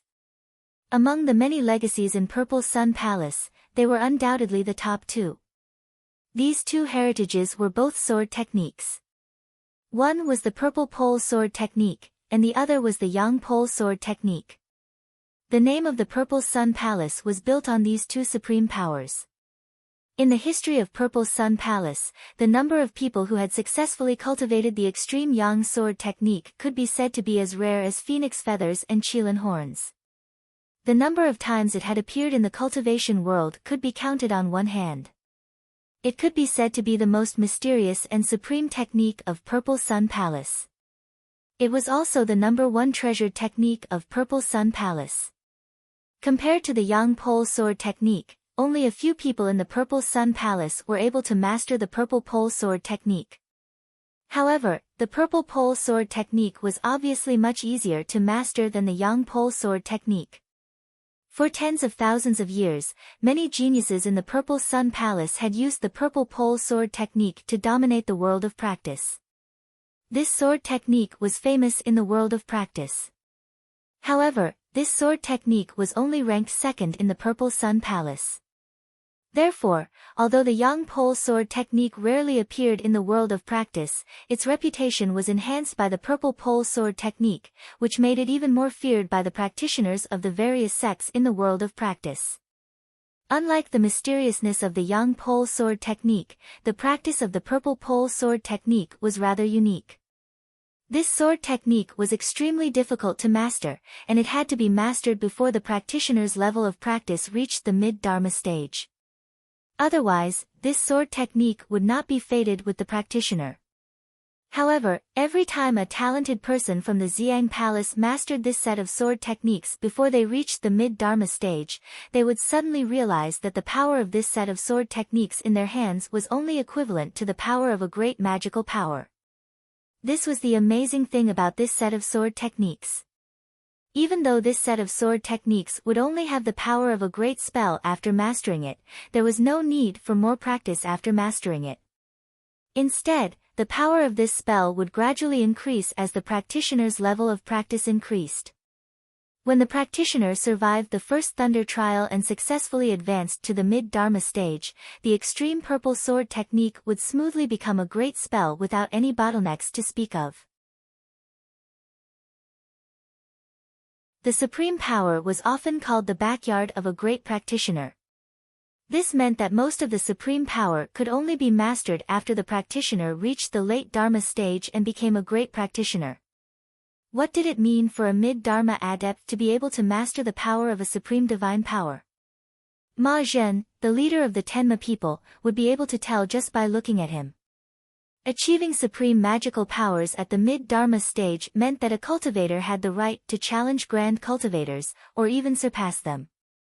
Otherwise, how could Ma Zhen, the leader of the Tenma people, have been able to suppress the three grand cultivator elders of the Tenma people and hold the position of leader for 100 years? Lu Ping's swordsmanship was not as powerful as the purple pole sword arts, but Xie Tianyang did not dare to be complacent at all, because he could tell that the swordsmanship that Lu Ping performed was only slightly weaker than the purple pole sword arts.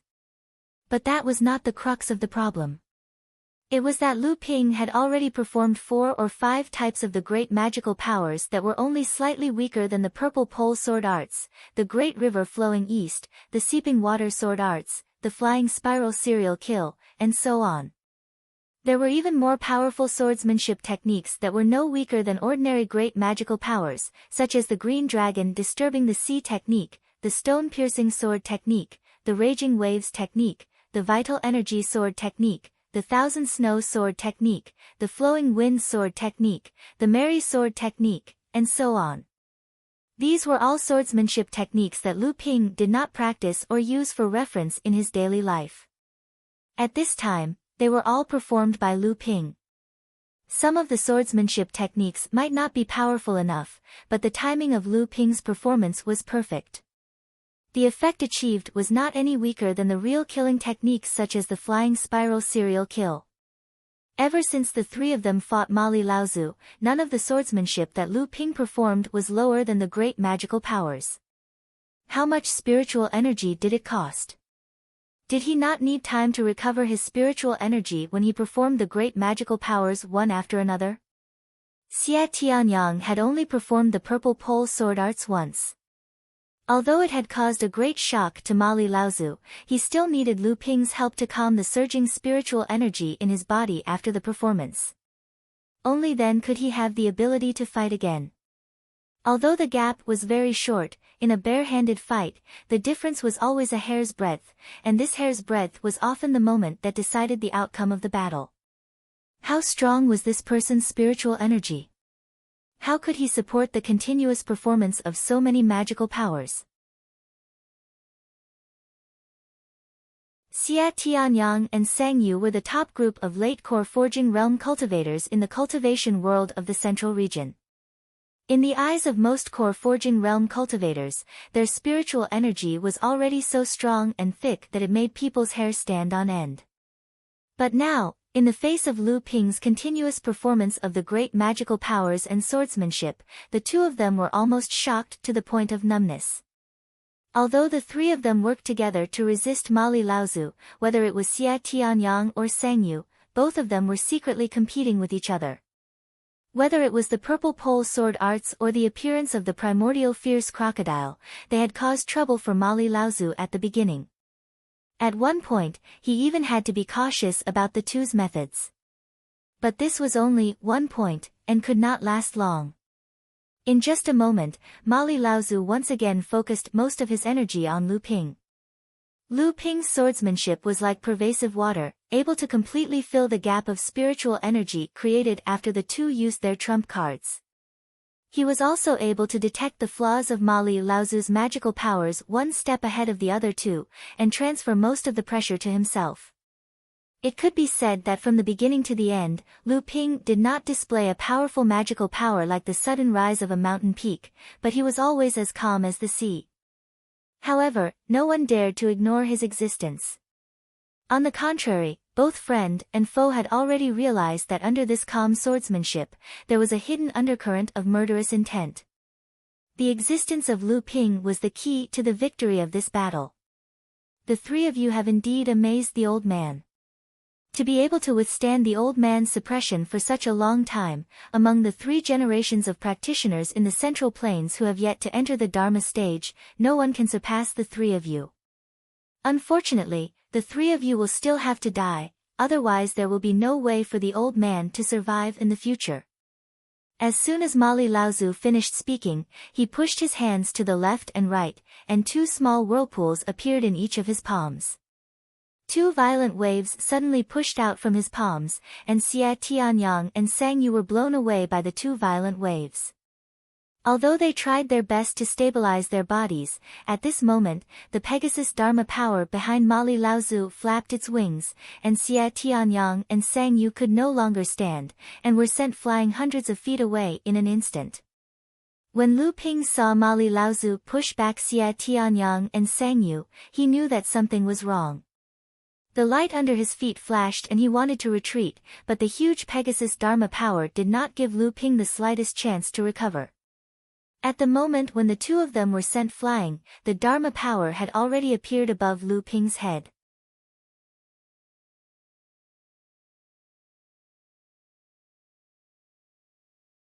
Lu Ping's internal organs were shaken, and he spat out a mouthful of blood.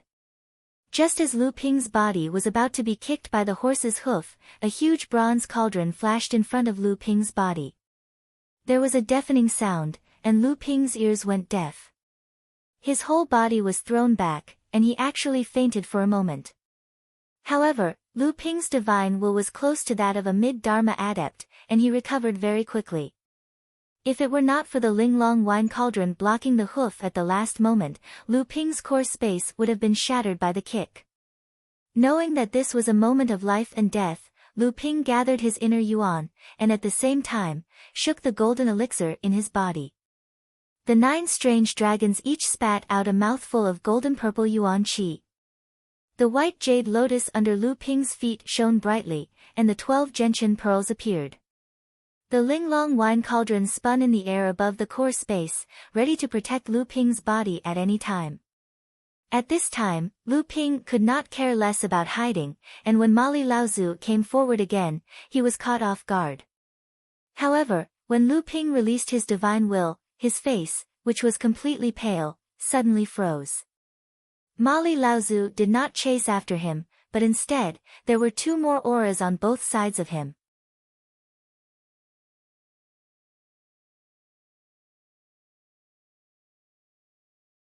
Chapter 8:15.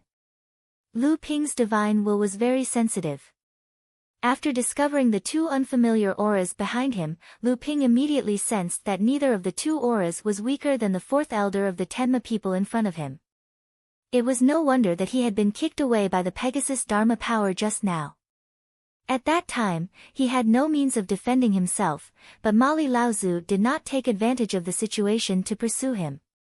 It turned out that he was afraid of hurting the innocent. However, Lu Ping's sudden standing up after being kicked was still beyond the expectations of Elder Mali and the two unfamiliar auras behind him.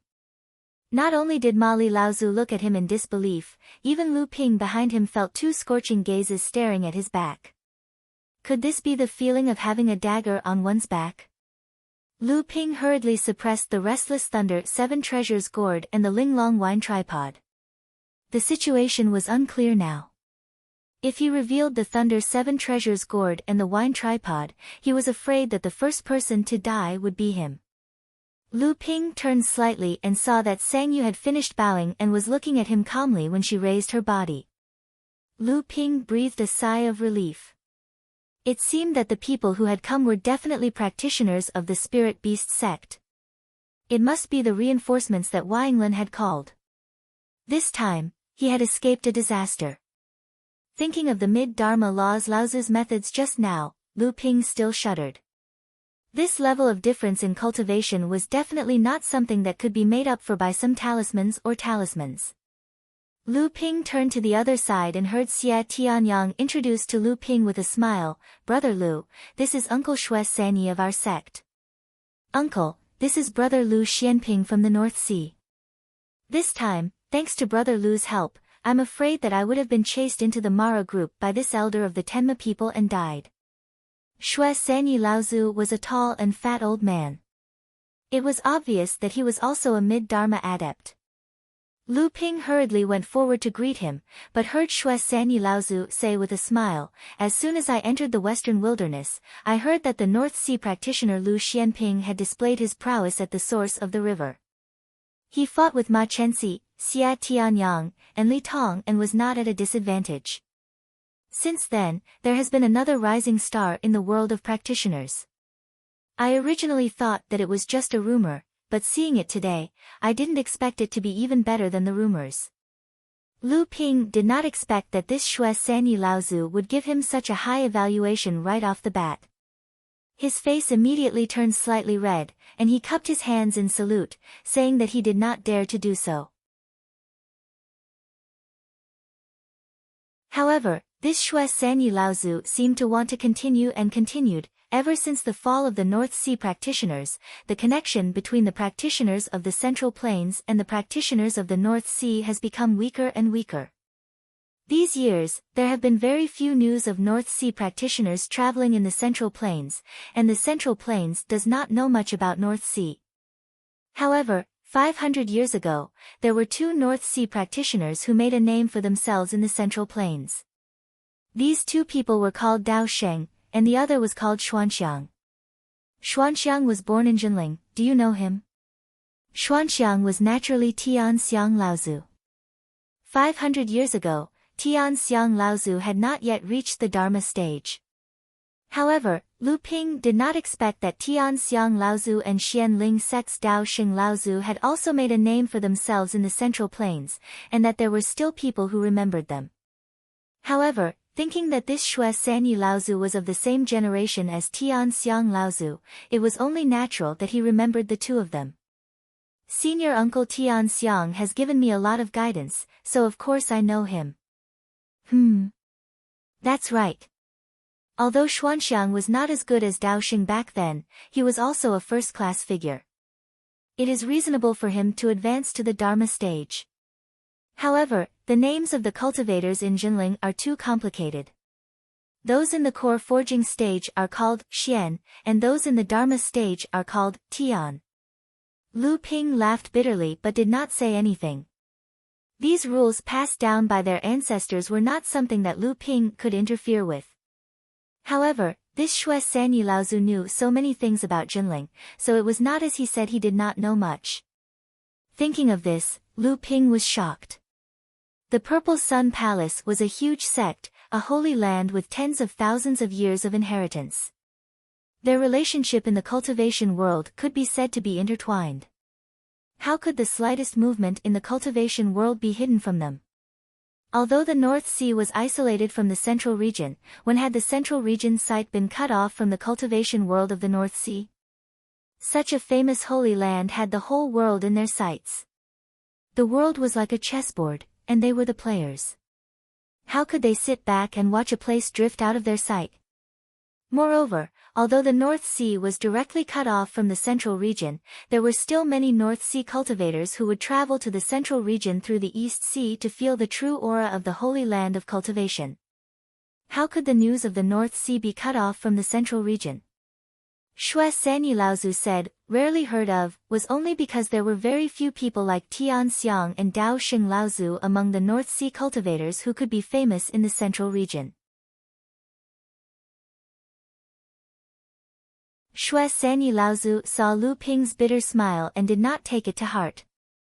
He asked again, I heard that Dao Sheng had become a great cultivator more than 100 years ago. Has Tian Xiang survived the second thunder tribulation? Although the two of them traveled together in the central region, they were competing with each other.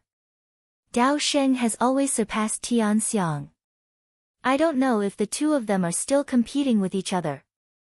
It wasn't easy for Lu Ping to hear so many anecdotes about his sect's seniors from this grand ancestor, but he still answered respectfully, Senior Marshal Granduncle Tian Xiang has already overcome the second lightning tribulation a few decades ago and has become a great cultivator. Lu Ping's words were like a bucket of cold water poured over Xue Sanyi Laozu's head. Xue Sanyi Laozu, who was originally in high spirits, was stunned when he heard this.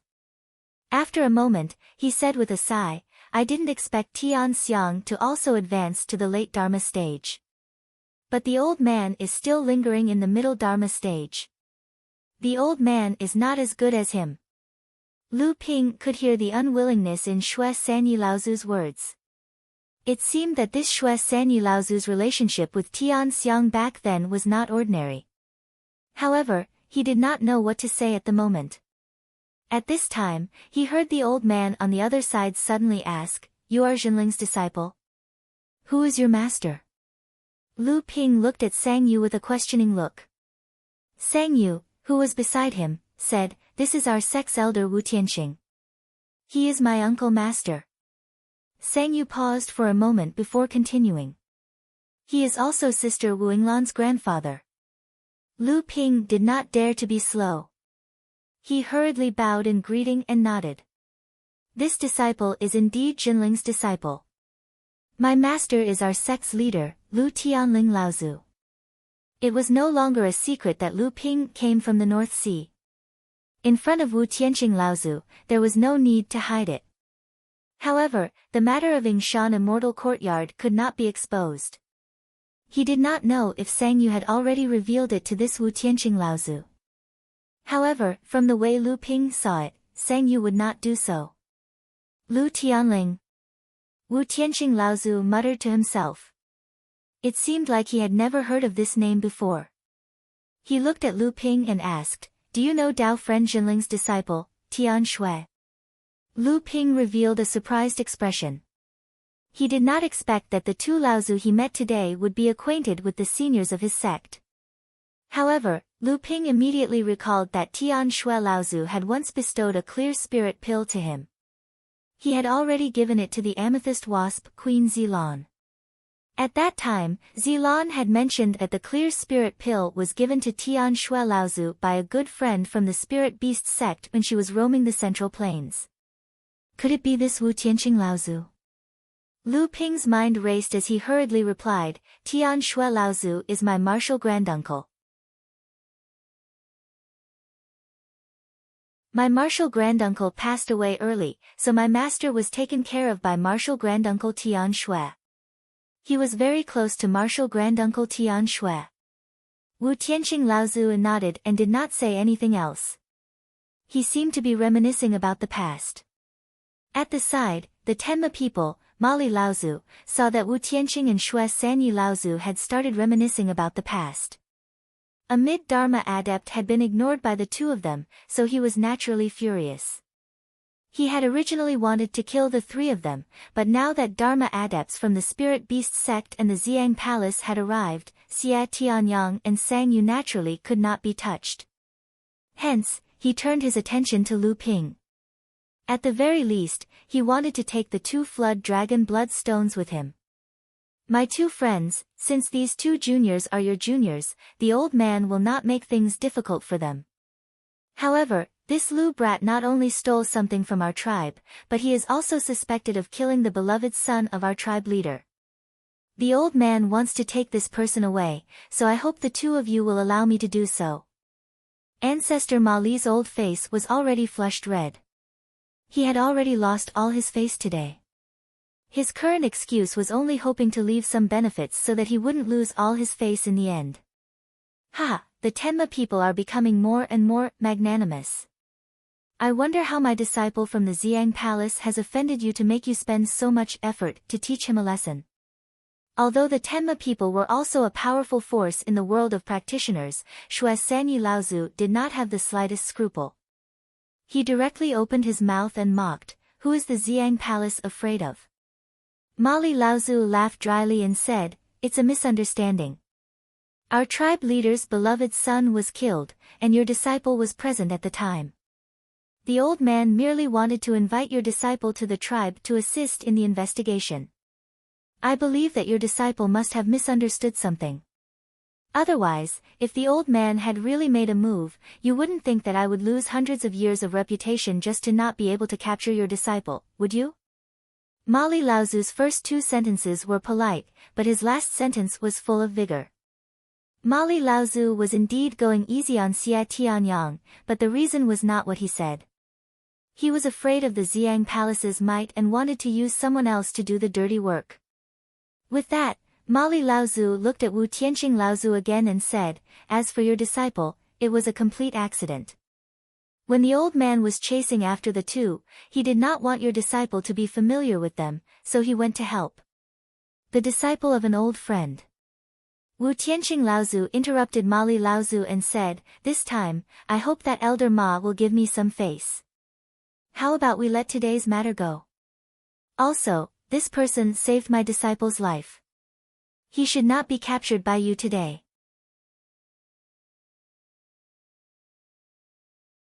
Wu Tianqing Laozu turned to look at Shui Sanyi Laozu on the other side and said, "What does fellow Shui think?" Shui Sanyi Laozu smiled and said, "Indeed." Lu Ping was shocked. Although he did not know why the two Laozu would be so protective, this was clearly not the time to ask for the reason.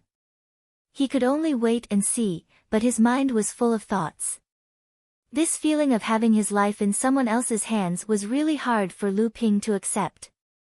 Although Mali Laozu had sensed that today's matter would not go as he wished when the two Laozu from the Spirit Beast sect and the Xiang Palace rushed over, Elder Mali's face was still gloomy. Today's matter would definitely spread throughout the cultivation world. 3 core forging adepts had survived the pursuit of the 4th elder of the Tenma people. A dignified mid-Dharma adept had become a stepping stone for the 3 of them to become famous in Central Plains.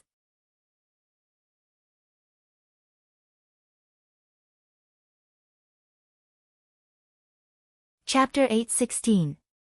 Mali Laozu retreated in the end when he saw that the situation was hopeless. Xia Tianyang and Lu Ping exchanged a few words, then left with Shui Sanyi and Laozu. Lu Ping was about to bid farewell to Sang Yu when Wu Tianqing Laozu, who had been standing quietly to the side, suddenly opened his eyes and said, "Kid, I heard that you know alchemy." Lu Ping did not know what his goal was, so he nodded. "I've learned some alchemy before, so I can just about refine some pills." Sang Yu, who was beside him, smiled and said, "Brother Lu, you are too humble. The spiritual water meridian fostering pill is not something that ordinary alchemists can concoct. Furthermore, the art of water refinement is an alchemy technique that very few people in the cultivation world can master. Lu Ping only smiled. Brother Sang, you flatter me. Wu Tianqing Laozu waved his hand.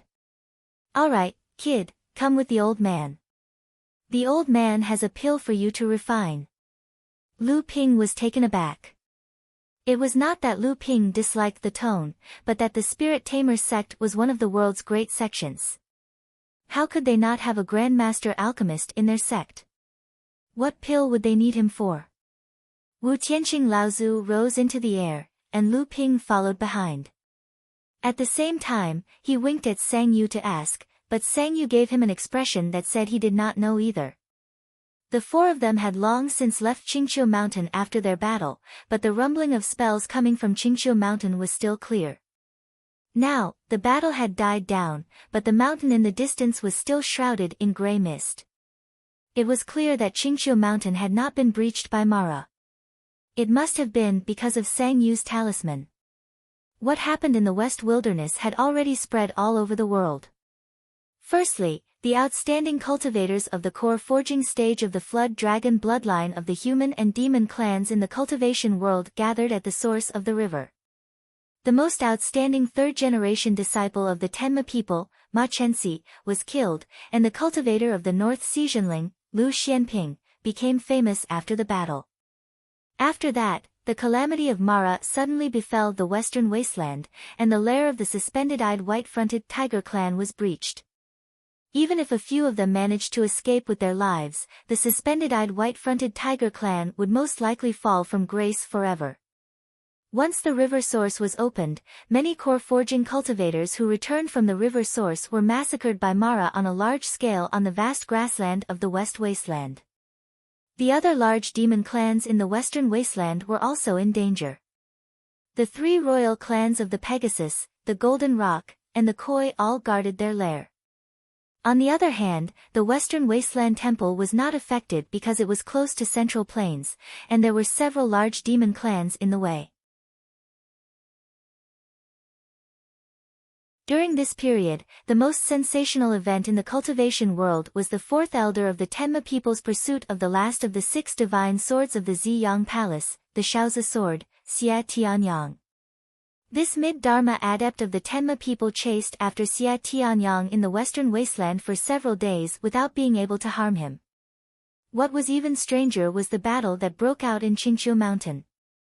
The North Sea cultivator Lu Xianping, the Empyrean walker of the spirit beast taming sect, wise man Sang Yu, and Xia Tianyang of the Ziyang Palace joined forces to fight the fourth elder of the Tenma people for a long time. It was only when the Dharma adepts of the Ziyang Palace and the spirit beast taming sect came to their aid that they had no choice but to retreat. When the news spread, it shook the entire cultivation world of Central Plains. 3 late core forging adepts could actually fight a mid-Dharma adept together. This was complete nonsense. Even if the 3 of them were the best of their generation and were invincible among the adepts of the same level, who was this Mali Laozu? He was the 4th elder of the Tenma people. The Tenma people were most likely to become the 5th Dharma adept.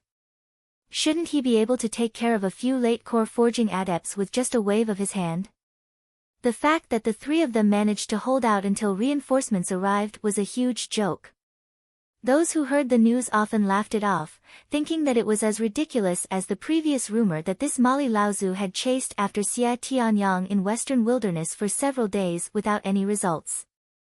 Even if the story was true, it was likely that the elder of the Tenma people had purposely gone easy on Xia Tianyang.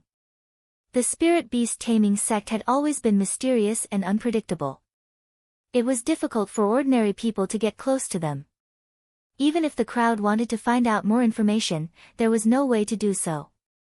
Xia Tianyang announced that he would go into seclusion after returning to the Ziyang Palace, and Shui Sanyi Laozu was not someone an ordinary adept could ask about. The Ziyang Palace's glorious heavenly might also made people stay away from them. Xia Tianyang was already a 9th-level core forging adept. Even without the trip to the river source, he would have been able to condense a high-grade heaven-level spirit fire and achieve a 9th-level golden elixir. However, the trip to the river source had strengthened his foundation even further. His escape from the western wilderness, coupled with the experience of battling mid-Dharma adepts, had given Xia Tianyang a lot of benefits. All of these had pushed his level of practice to the point where he was only one step away from the Dharma stage. As such, if they wanted to find out more information, they could only look for the North Sea Zhenling adept, Lu Xianping, who had suddenly appeared. However, after that, Lu Xianping seemed to have disappeared from the world of practice. No matter how many people went to Western Wilderness to look for him, there was still no news of him. In the blink of an eye, more than a year had passed. On the Yulon River, a small boat was sailing eastward. Lu Ping stood at the end of the bridge, admiring the scenery on both sides of the river. Even though there was a huge waterfall, strong winds, and heavy rain, the small boat continued to move slowly along the Yulon River. In the cabin of the small boat behind Lu Ping, De Bao, who had already recovered his core forging training, was now back in his human form. He was competing with a few Yulon River koi carps, which had been made into delicious delicacies using various methods. In another corner of the cabin, a fierce tiger with white eyes was lying in the corner, staring at De Bao, who was gorging himself. The koi carps that De Bao was eating were a type of carp unique to the Yulon River, not the koi clan of Yao cultivators. However, there were rumors that the koi carps of the Yulon River had some sort of connection with the koi clan. Unlike the koi clan, however, the koi carps of the Yulon River were unable to awaken their spiritual intelligence and practice cultivation. Instead, because the koi carps of the Yulon River were juicy and delicious, they became a world-famous dish. During the past year, Lu Ping had been invited by Wu Tianqing Laozu of the Spirit Beast sect to concoct pills. The location of the pill concoction was in the western wilderness, not far from the upper reaches of the Yulon River. Having recovered his cultivation, De Bao was extremely bored, so he set his mind on fishing by the river and began to study the various methods of cooking the koi carps of the Yulon River to satisfy his appetite. Therefore, during the past year, although De Bao's cultivation hadn't increased by much, his weight had increased by at least 20 kilograms. His entire body seemed to have grown fatter and fatter, but his round head remained the same. His pair of slightly protruding front teeth looked sharper and sharper. De Bao ate 3 koi carps in a row, each weighing about 1.5 kilograms. Patting his somewhat bloated belly, he turned to look at the tiger in the corner and pointed at the remaining 2 koi carps, saying, "Little Hai, these are yours." A cheerful roar that startled the fishes and shrimps near the boat was emitted from the mouth of the fierce tiger in the corner. A shadow flashed across the cabin and a cooked koi in the basin was swallowed by the fierce tiger in one gulp. The tiger even ate the meat and the thorns merrily. De Bao picked his teeth and said in a bored manner, slow down, slow down. It's not like anyone is trying to steal it. Tell me, what kind of taste can you get from eating like this? You're like a cow chewing on peonies." The tiger rolled its eyes at De Bao, then turned its mouth and ate half of the other koi carp. Although Lu Ping was enjoying the scenery above the river, everything in the cabin naturally couldn't escape his divine sense. This tiger was the drooping eyes white-fronted tiger cub that Lu Ping bought from the spirit beast shop in the small town. At the same time, it was the little sand fox Tu Chun that Lu Ping bought. When Lu Ping was refining pills for Wu Tianqing Laozu, Sang Yu discovered it and asked Lu Ping to return it to Qingqiu Hill. Lu Ping thought of Sang Yu's relationship with the Qingqiu Hill foxes that day, and he originally wanted to release Tu Chun, so he asked Sang Yu to bring it back to Qingqiu Hill. The tiger cub was called Hu Shaohai, but after De Bao's coercion and temptation, it had already given up the surname of the Drooping Eyes White-Fronted clan and changed its name to Lu Shaohai. However, this name change caused a storm. After Lu Hai heard about it, he naturally would not give up this opportunity to make fun of it. Lu Shaohai was born in the Drooping Eyes White-Fronted clan and was born with a proud character.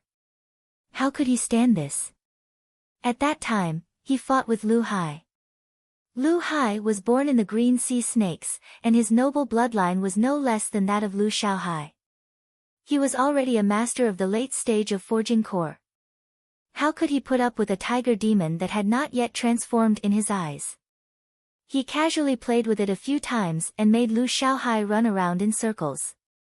In the end, it was Debao who could not stand it anymore and protected Lu Xiaohai. Perhaps because both of them had the bloodline of Taoist who, from then on, besides Lu Ping, Lu Xiaohai was only close to Debao.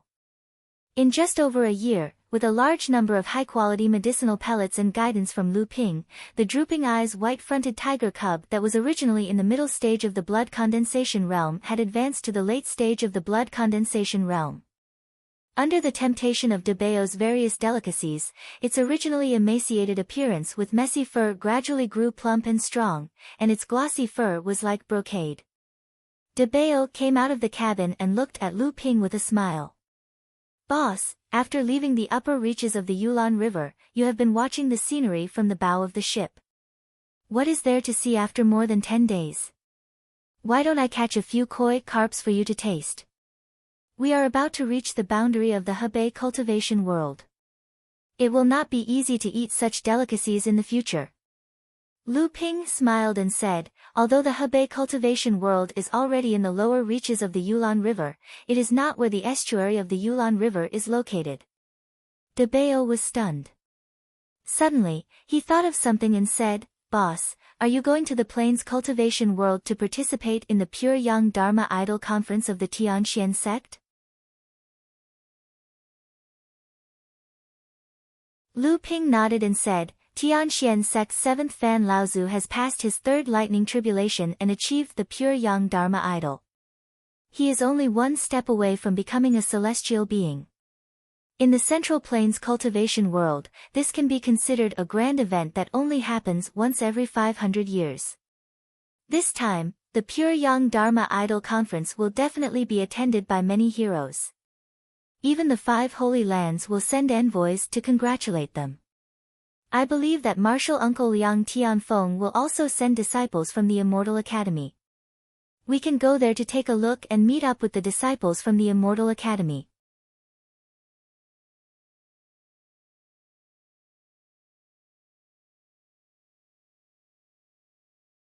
Chapter 8:17.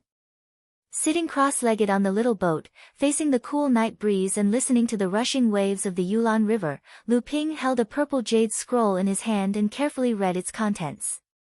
The soul water nourishing pill was of the same lineage as the soul water nourishing pill, but the latter was a healing medicine, while the former was a genuine body-strengthening pill.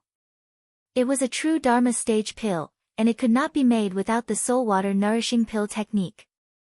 This was the pill Lu Ping had been asked to make by Wu Tianqing Laozu. Wu Tianqing Laozu had long reached the peak of the mid-Dharma stage, and the second thunder trial was imminent. However, Wu Tianqing Laozu's body had been heavily injured many times in the past.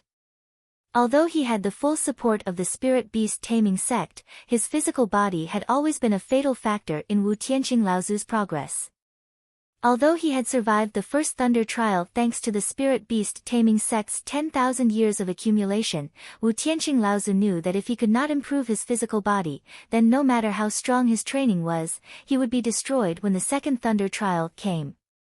The body refining elixir was precious, but the spiritual medicine that could improve one's physical strength was even more precious. The beast-taming sect had thousands of years of accumulation, so there was no shortage of elixir formulas that could improve one's physical strength. They also had spiritual medicine that could improve one's physical strength. However, Wu Tianqing's physical body could no longer withstand the improvement of any body-refining elixir. It was almost impossible to not destroy Patriarch Wu Tianqing's extremely weak body and at the same time, increase its strength at the same time. Patriarch Wu Tianqing had searched for over 100 years before finally obtaining an ancient pill formula from an old friend. It was the spiritual water body nurturing pill. This medicinal pill could increase the strength of a cultivator's fleshly body while preventing the impact of the medicinal power from spreading out from the fleshly body. However, to make this pill, one needed a technique that was almost lost in the alchemy world, the soul water nourishing pill technique. This kind of alchemy technique was very different from the traditional alchemy techniques. Instead of fire, they used water. To most alchemists, this was a fantasy. Although a few high-level alchemists knew that this alchemy technique was not absurd, under the pleading of Elder Wu Tianqing, a Dharma adept, there were a few alchemy grandmasters who tried to refine it. After all, the Central Plains cultivation world was the holy land of the cultivation world, and the technique of nurturing the elixir with spiritual water was really figured out. Of course, these grandmasters and masters might be able to refine low-level spirit water pills with their exquisite alchemy skills, but if they wanted to refine core forging pills, they would be helpless, let alone Dharma stage pills. Just as Wu Tianqing Laozu was about to lose all hope, he suddenly received news from Sangyu about the soul water nourishing pill. Wu Tianqing Laozu naturally would not let go of this opportunity. Although it was not easy to make the soul water nourishing pill, Lu Ping only failed twice before successfully making it. Wu Tianqing Laozu felt as if he had obtained a treasure. He immediately left the West Wilderness and went into seclusion, waiting for the second lightning trial to come. Although Lu Ping did not get the main ingredient for the soul water nourishing pill from Wu Tianqing Laozu, he did get many other ingredients. Of course, what made Lu Ping even happier was the 6 soul cleansing pills he got from Wu Tianqing Laozu. 3 of these 6 soul cleansing pills were gifts from Wu Tianqing Laozu. The other 3 were exchanged from Wu Tianqing Laozu with his own minor forging spiritual pill. Unfortunately, the soul cleansing pill was a secret of the Spirit Beast sect. It was one of the foundations of the Spirit Beast sect's cultivation of spiritual beasts. Lu Ping wanted to exchange the minor forging spiritual pill recipe from Wu Tianqing Laozu, but he was rejected. Previously, Lu Ping had obtained one from Tian Shui Laozu. However, that one was specifically given to the Amethyst Bee King by Tian Shui Laozu. After that, Lu Ping obtained 3 more from Sangyu. However, Lu Ping had many spiritual beasts under him. It was not good for him to favor one over the other, so he did not give any to anyone. This time, with the addition of the 6 soul cleansing pills, Lu Ping could distribute them wantonly. Samling, De Bao, Lu Qiner, Da Gui, Lu Taohua, and Lu Shaohai. In the blink of an eye, there was only one soul water nourishing pill left. It did not take long for Lu Ping to refine the spiritual water nourishing pill for Wu Tianqing Laozu. In the remaining half of the year, Lu Ping found a secluded place and used the 2 to 3 mini spiritual veins condensed in Linglong's wine cauldron to recover from the internal injuries caused by consuming the Yuan explosion pill. Lu Ping had gained a lot from his trip to the river source. Whether it was raising his cultivation to the 9th layer of the core forging realm, further purifying his bloodline in the spiritual gathering ground of the sacred lake, or condensing numerous talismans from the Dan Xia purple mist in his core space, or the spoils of war from killing a few cultivators of the same level as him, any one of them could be considered as a great harvest.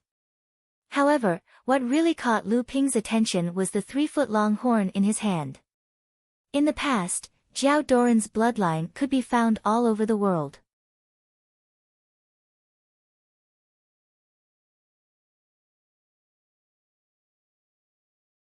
It was just that if such a treasure could not be refined into a magic weapon that could shock the ancients and dazzle the contemporaries, it would really be casting pearls before swine. It should be known that the Tenma people's 2 1-foot-long horns, which were condensed by Laozu, who had become a celestial being, were once refined into 2 pure yang magic weapons by the 2 Laozu. Of these 2 pure yang magic weapons, one had been taken away by a celestial being, Laozu, while the other had been enshrined in the ancestral hall of the Tenma people for generations. It had become a treasure to stabilize the fate of the Tenma people, and it was also a treasure that had been passed down for generations by the Tenma people. Lu Ping had a feeling that the quality of the horn in his hands was probably even higher than a 9,000-year-old 9th-grade white jade lotus. If he wanted to refine it into a magic weapon, it would probably not be easy. And once he succeeded, he did not know how powerful it would be. The skiff leisurely traveled down, passing through the cultivation world of Hebei and Hunan. In just a few days, it entered the cultivation world of the plains. Here, the Yulon River widened, the water flow slowed, and the entire river surface was calm. The Tianxian sect was located on a peninsula at the mouth of the Yulon River. After the 7 Fan Laozu had become a pure yang, he held a banquet for all the guests from all over the world. After entering the source of the river, Lu Ping often saw streaks of light streaking across the sky above the Yulon River, heading downstream.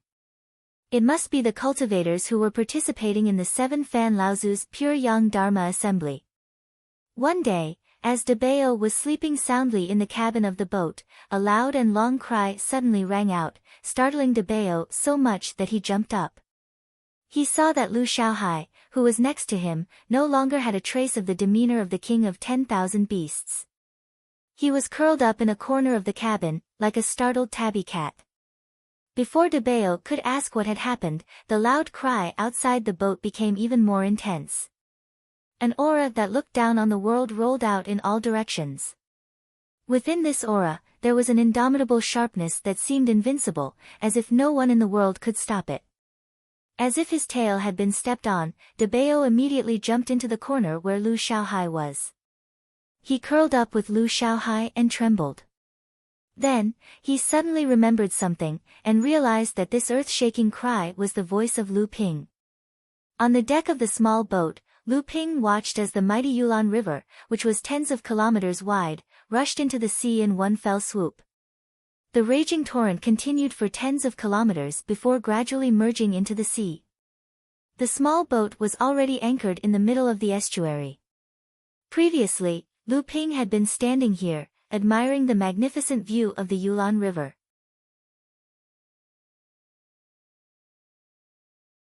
Previously, he had seen the source of the Yulon River with his own eyes.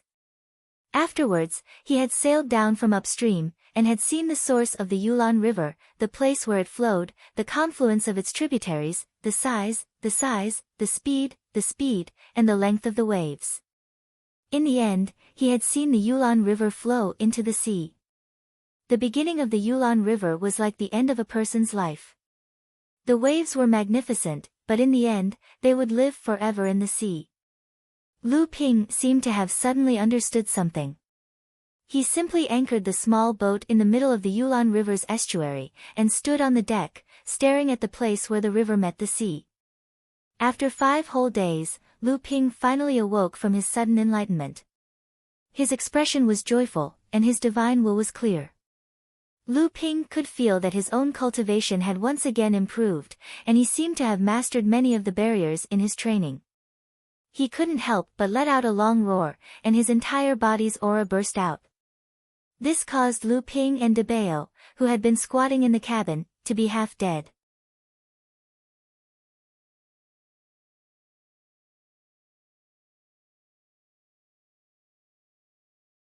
Chapter 8:18. De Bao scrambled out of the cabin, his eyes completely round. He saw Lu Ping standing there on the deck, his hands clasped behind his back. With the little boat at the center, one white wave after another began to rise in every direction. The waves at the front pushed against the waves at the back, and by the time the furthest wave had risen, the wave had already reached a height of 3 feet, and was still rising.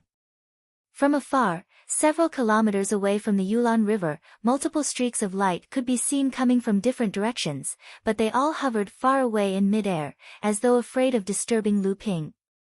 But as De Bao saw it, these people had been startled by Lu Ping's display of power, and didn't dare to come near him. After the huge waves surged out for 7 to 8 miles, a great amount of water vapor began to flow upward. Streams of water vapor turned into tiny streams in midair, and then converged into a heavenly river that looked like it was descending from the sky.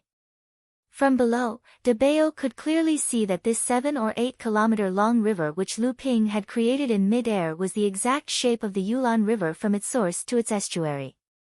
Right now, Lu Ping had just shrunk it down to a mere 7 or 8 kilometer long river. The water of the Yulon comes from the heavens, flowing east to the sea, never to return. Lu Ping raised his head to the sky and laughed loudly. Then, he saw a huge pearl emanating a five-colored light rise up from the top of Lu Ping's head, while the Yulon River in the sky shrunk and shrunk. Debao could clearly see the water turning back into water vapor. The water vapor intertwined with each other, forming runic patterns. In the end, these runic patterns actually connected with each other, forming a palm-sized runic pattern in the shape of the Yulon River. Right at this moment, yet another rune rose up from the top of Lu Ping's head. This rune was one which Lu Ping had gained insights into during his secluded meditation in the spirit-gathering area of Sacred Lake. It was the divine ability rune of the Great River Flows East technique which he had formed near his Jindan. This rune flew to the newly formed rune in the shape of the Yulon River, then suddenly collapsed. And then, countless streams of energy began to pour into the rune. The five-colored pearl above Lu Ping's head began to glow with light. By the time Debao looked carefully again, that strange rune of the Yulon River had disappeared from the skies. Instead, the five-colored pearl had retracted its light, and within the pearl was a dense mist, with a rune in the shape of the Yulon River swirling around it. It was as though the Yulon River itself was flowing within it. Lu Ping waved his hand, and the pearl disappeared into Lu Ping's hand. Debao suddenly sensed that the aura around Lu Ping had suddenly changed. He saw a black mist suddenly rise up from Lu Ping's body, then disappear into the surroundings. Lu Ping's entire body shook. The nearby Debao was overjoyed. Previously, Lu Ping had told him that although Lu Ping had already forced out more than half of the pill poison from the Yuan burst pill, there was still a portion of the extremely tough pill poison that had transformed into a black mist and remained hidden within his blood vessels. Lu Ping had originally thought that he would need another year or two to completely expel it. Unexpectedly, Lu Ping had used this sudden epiphany to completely expel the pill poison from his blood vessels. This had saved Lu Ping at least 2 years of time. Only now did Lu Ping raise his head, his face calm as he looked around. Then, with a slight smile, he modestly cupped his hands towards the people around him, then waved his hand behind him. Instantly, the entire boat shot towards the southern shores of the Yulon River like an arrow released from a bow. When Debao saw that the surrounding light had dissipated and Lu Ping's aura and coercion had been completely restrained, he came behind Lu Ping with a smile and said, "Congratulations on your great improvement in cultivation. Did you comprehend a new magical technique just now?"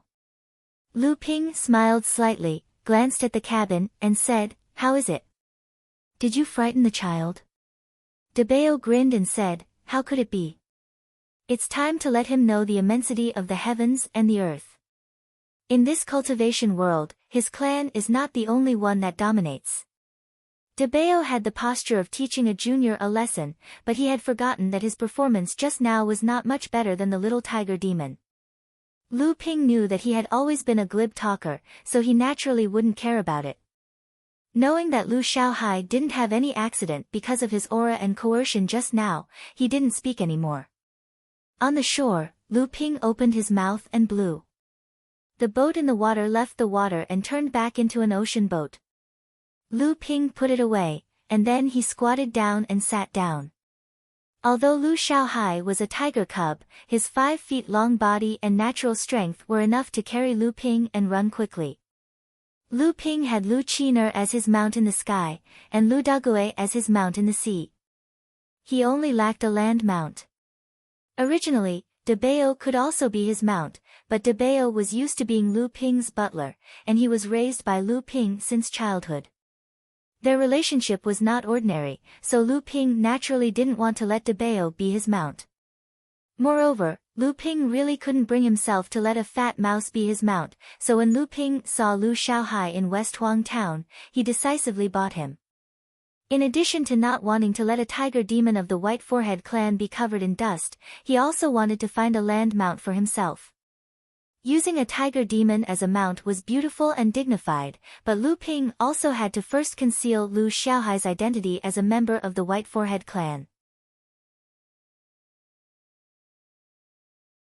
Although the White Forehead clan had been destroyed, they were after all a top-level demon clan with an extraordinary status. If their identity was exposed, it would inevitably cause all kinds of trouble. So, Lu Ping simply turned the Cloud Light 5 Elements robe into a saddle, which made it convenient for Lu Ping to ride and also concealed the aura of the White Forehead clan. Unless he encountered a grand practitioner, otherwise, even a middle Dharma practitioner, with the help of Lu Ping's abnormal divine will and the Cloud Light 5 Elements robe, may not be able to see through Lu Xiaohai's identity. Lu Ping sat on Lu Xiaohai's back and ordered him to follow the coast all the way south, while his own divine will sank into the core space, carefully probing one of the 12 gentian pearls. According to the North Sea Wave listening technique from the world that Lu Ping practiced, when Lu Ping advanced to the Dharma stage, he would condense his own special ability. The difference between the North Sea Wave listening technique and other cultivation techniques was that after condensing the special ability seed, it was not stored in the achieved Dharma, but was condensed in the gentian pearl.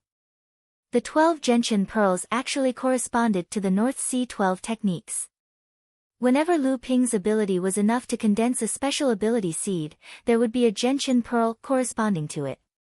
However, what made Lu Ping puzzled, and even worried, was that this situation should only happen after Lu Ping advanced to the Dharma stage. In the world of cultivation, in order to condense a special ability, the cultivator had to first condense his Dharma before the special ability seed would be able to condense its own spirit. But now, Lu Ping's divine will was focused on the special ability seed in the gentian pearl, which had transformed into a special ability seed that looked like the Yulon Milky Way.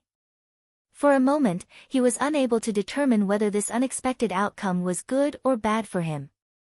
However, right now, Lu Ping could sense that the special ability seed in the gentian pearl contained an enormous amount of power. This power was currently merging with the gentian pearl itself, causing the power of this gentian pearl to far surpass the power of the other 11 pearls. In addition, this power would grow as Lu Ping's level of cultivation increased. This was indeed a special characteristic of a special ability. Lu Ping knew that if he were to once again use the Great River Flows East technique on his flying sword, the power of the technique would definitely multiply. In addition, Lu Ping could sense that this special ability seed was slowly but constantly transforming the gentian pearl. Lu Ping was surprised. Could it be that in the future, this gentian pearl would become a flying sword? The Tianxian sect was located by the mountains and the sea. At the foot of the Tianxian mountains was the Tianxian city. It had been built since the founding of the Tianxian sect. Now, it had a history of tens of thousands of years. The entire city was huge and had risen and fallen along with the rise and fall of the Tianxian sect, but it had never been destroyed. The ancient city was filled with traces of the vicissitudes of history. However, under the thick dust of history, it was full of vitality. Lu Xiaohai was indeed a top-tier monster.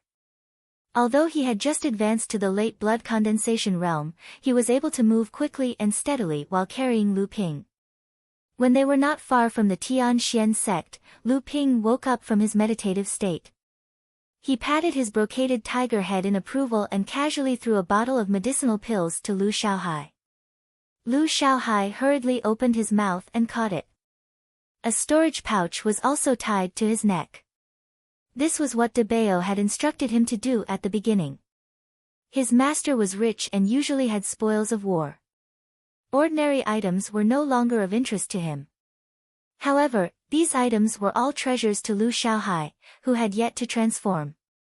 If they didn't have a storage bag on them, then these things would be taken away by the owner and put into the sect's warehouse in the future, or they would be given to the younger generation disciples of the sect. If they had a storage bag, the owner would never allow their spiritual pets to choose their spoils of war. Looking at the ancient city in the distance, Lu Ping took out a talisman from his robe and said a few words into it. Then, he released the talisman. The talisman flashed and disappeared. 7 Fan Laozu's Pure Yang Assembly could be said to be a grand event in the entire Middle Earth's cultivation world. Although a small force like Yingshan Immortal Academy was insignificant, Martial Uncle Liang Tianfeng would definitely send someone to participate. Lu Ping did not know who would come and whether they had arrived or not. Lu Ping concealed his appearance, especially when he came into contact with the disciples of Yingshan Immortal Academy. Now that he had gained some fame in Middle-earth, it was not appropriate to reveal the background of Yingshan Immortal Academy. Currently, Jinling was still weak compared to the other forces in Middle-earth. If they rashly infiltrated Middle-earth, they would definitely die an ugly death. Lu Ping concealed his appearance, especially when interacting with the disciples of Yingshan Immortal Academy. Now that he had some fame in Middle-earth, Yingshan Immortal Academy's current background was not suitable to be revealed. Currently, Jinling was still weak compared to the other forces in Middle-earth. If they rashly infiltrated Middle-earth, they would definitely die an ugly death. Lu Ping had already walked into the ancient city, but there was still no response from the talisman he had thrown out. It seemed like the disciples of Yingshan Immortal Academy had not arrived yet. Lu Ping strolled around the ancient city, admiring the prosperity of the large sects in Middle-earth. Then, he seemed to have thought of something. He walked a few rounds on the street and arrived at a secluded place. He reached out to open the door of the Golden House and released the newly promoted lone killer, Lei Di and Lei Laolu. After giving a few instructions in a low voice, Lei Laolu changed his appearance and walked out of the small alley. A moment later, he blended into the crowd on the street. Lu Ping sent out another talisman, and this time, there was a response very quickly. Reaching out to receive the talisman, Lu Ping smiled and said, "This green fox has indeed arrived first."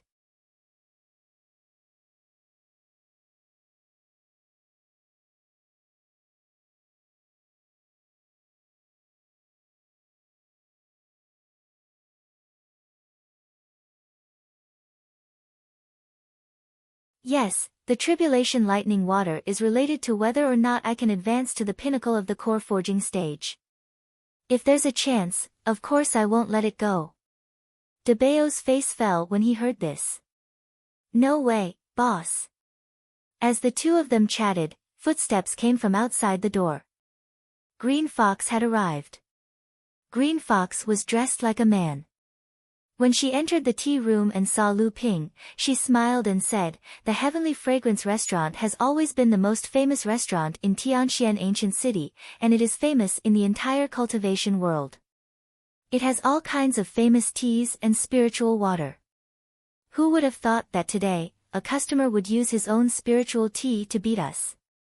This has already caused a commotion among the customers of the Heavenly Fragrance Restaurant. I was just trying to guess what kind of tea it was, but I didn't expect the mysterious customer to be Brother Lu." Lu Ping gestured for Green Fox to sit down. Beside him, Debao hurriedly took out his tea set and brewed purple crystal honey tea for Green Fox. The refreshing fragrance of the tea filled the air again. Green Fox held the tea set in her hands, but before she could taste it, she was already immersed in the atmosphere. "It really is a good tea." Lu Ping chuckled and said, "Although the tea is good, it's not that good. The subtlety is just a drop of purple crystal honey." Green Fox had naturally seen the process of Debao dripping purple crystal honey into the tea, but she didn't know what kind of treasure it was.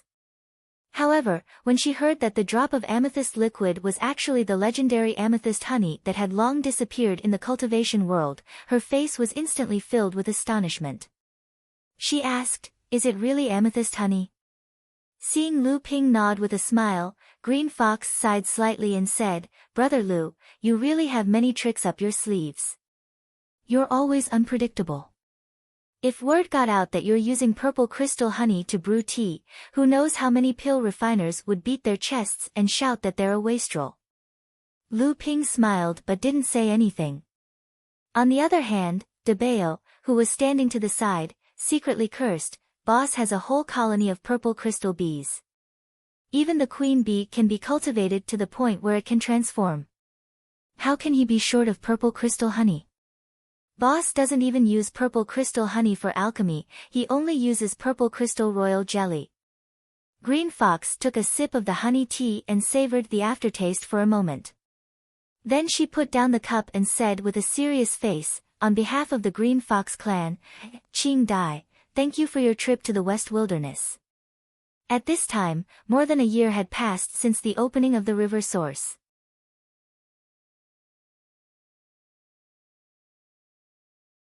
Ma Qinshi's death was because she had a father who was famous in the cultivation world, plus she was also a top existence among the core forging stage cultivators, so it was not a small matter in the cultivation world.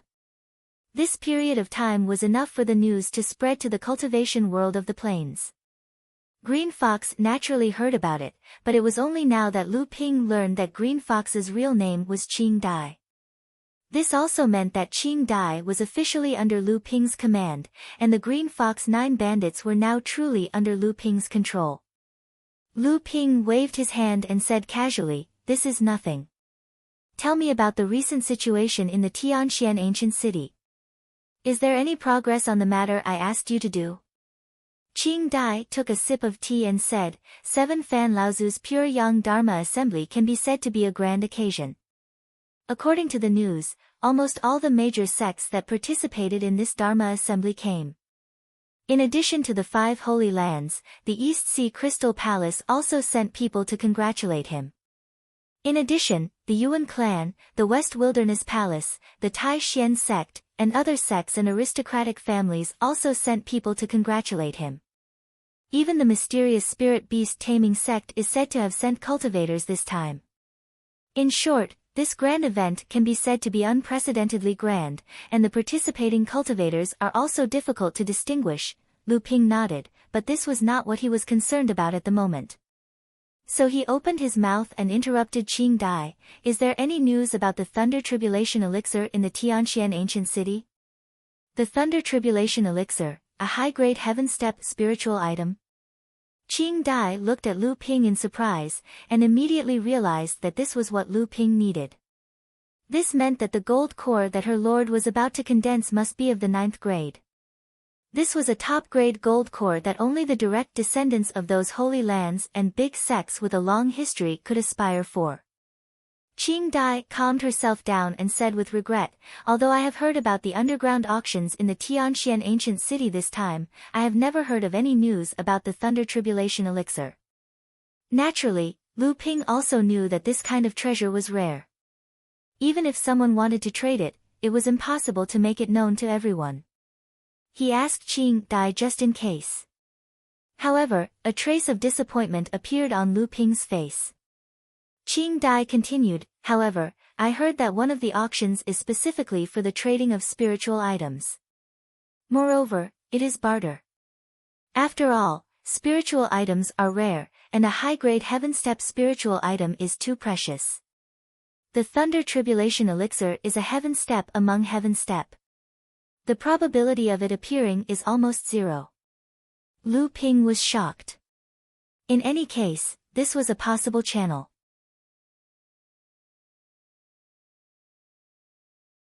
He stared at Qing Dai and asked, "What do you mean?" Qing Dai did not stay with Lu Ping for long. She briefly told Lu Ping about the situation in the Tianxian ancient city and the information about the underground auctions. Then, she said, "This time, the various sects in the cultivation world of Hebei will also send cultivators to congratulate the 7 Fans Laozu. I heard that the Yingshan Immortal Academy has sent a late-stage core forging realm elder to lead the team. Since Guo Tianshan Laozu went into seclusion a year ago, the Yingshan Immortal Academy is now in charge of everything. You're tuning in to the Blissful Bookshelf YouTube channel.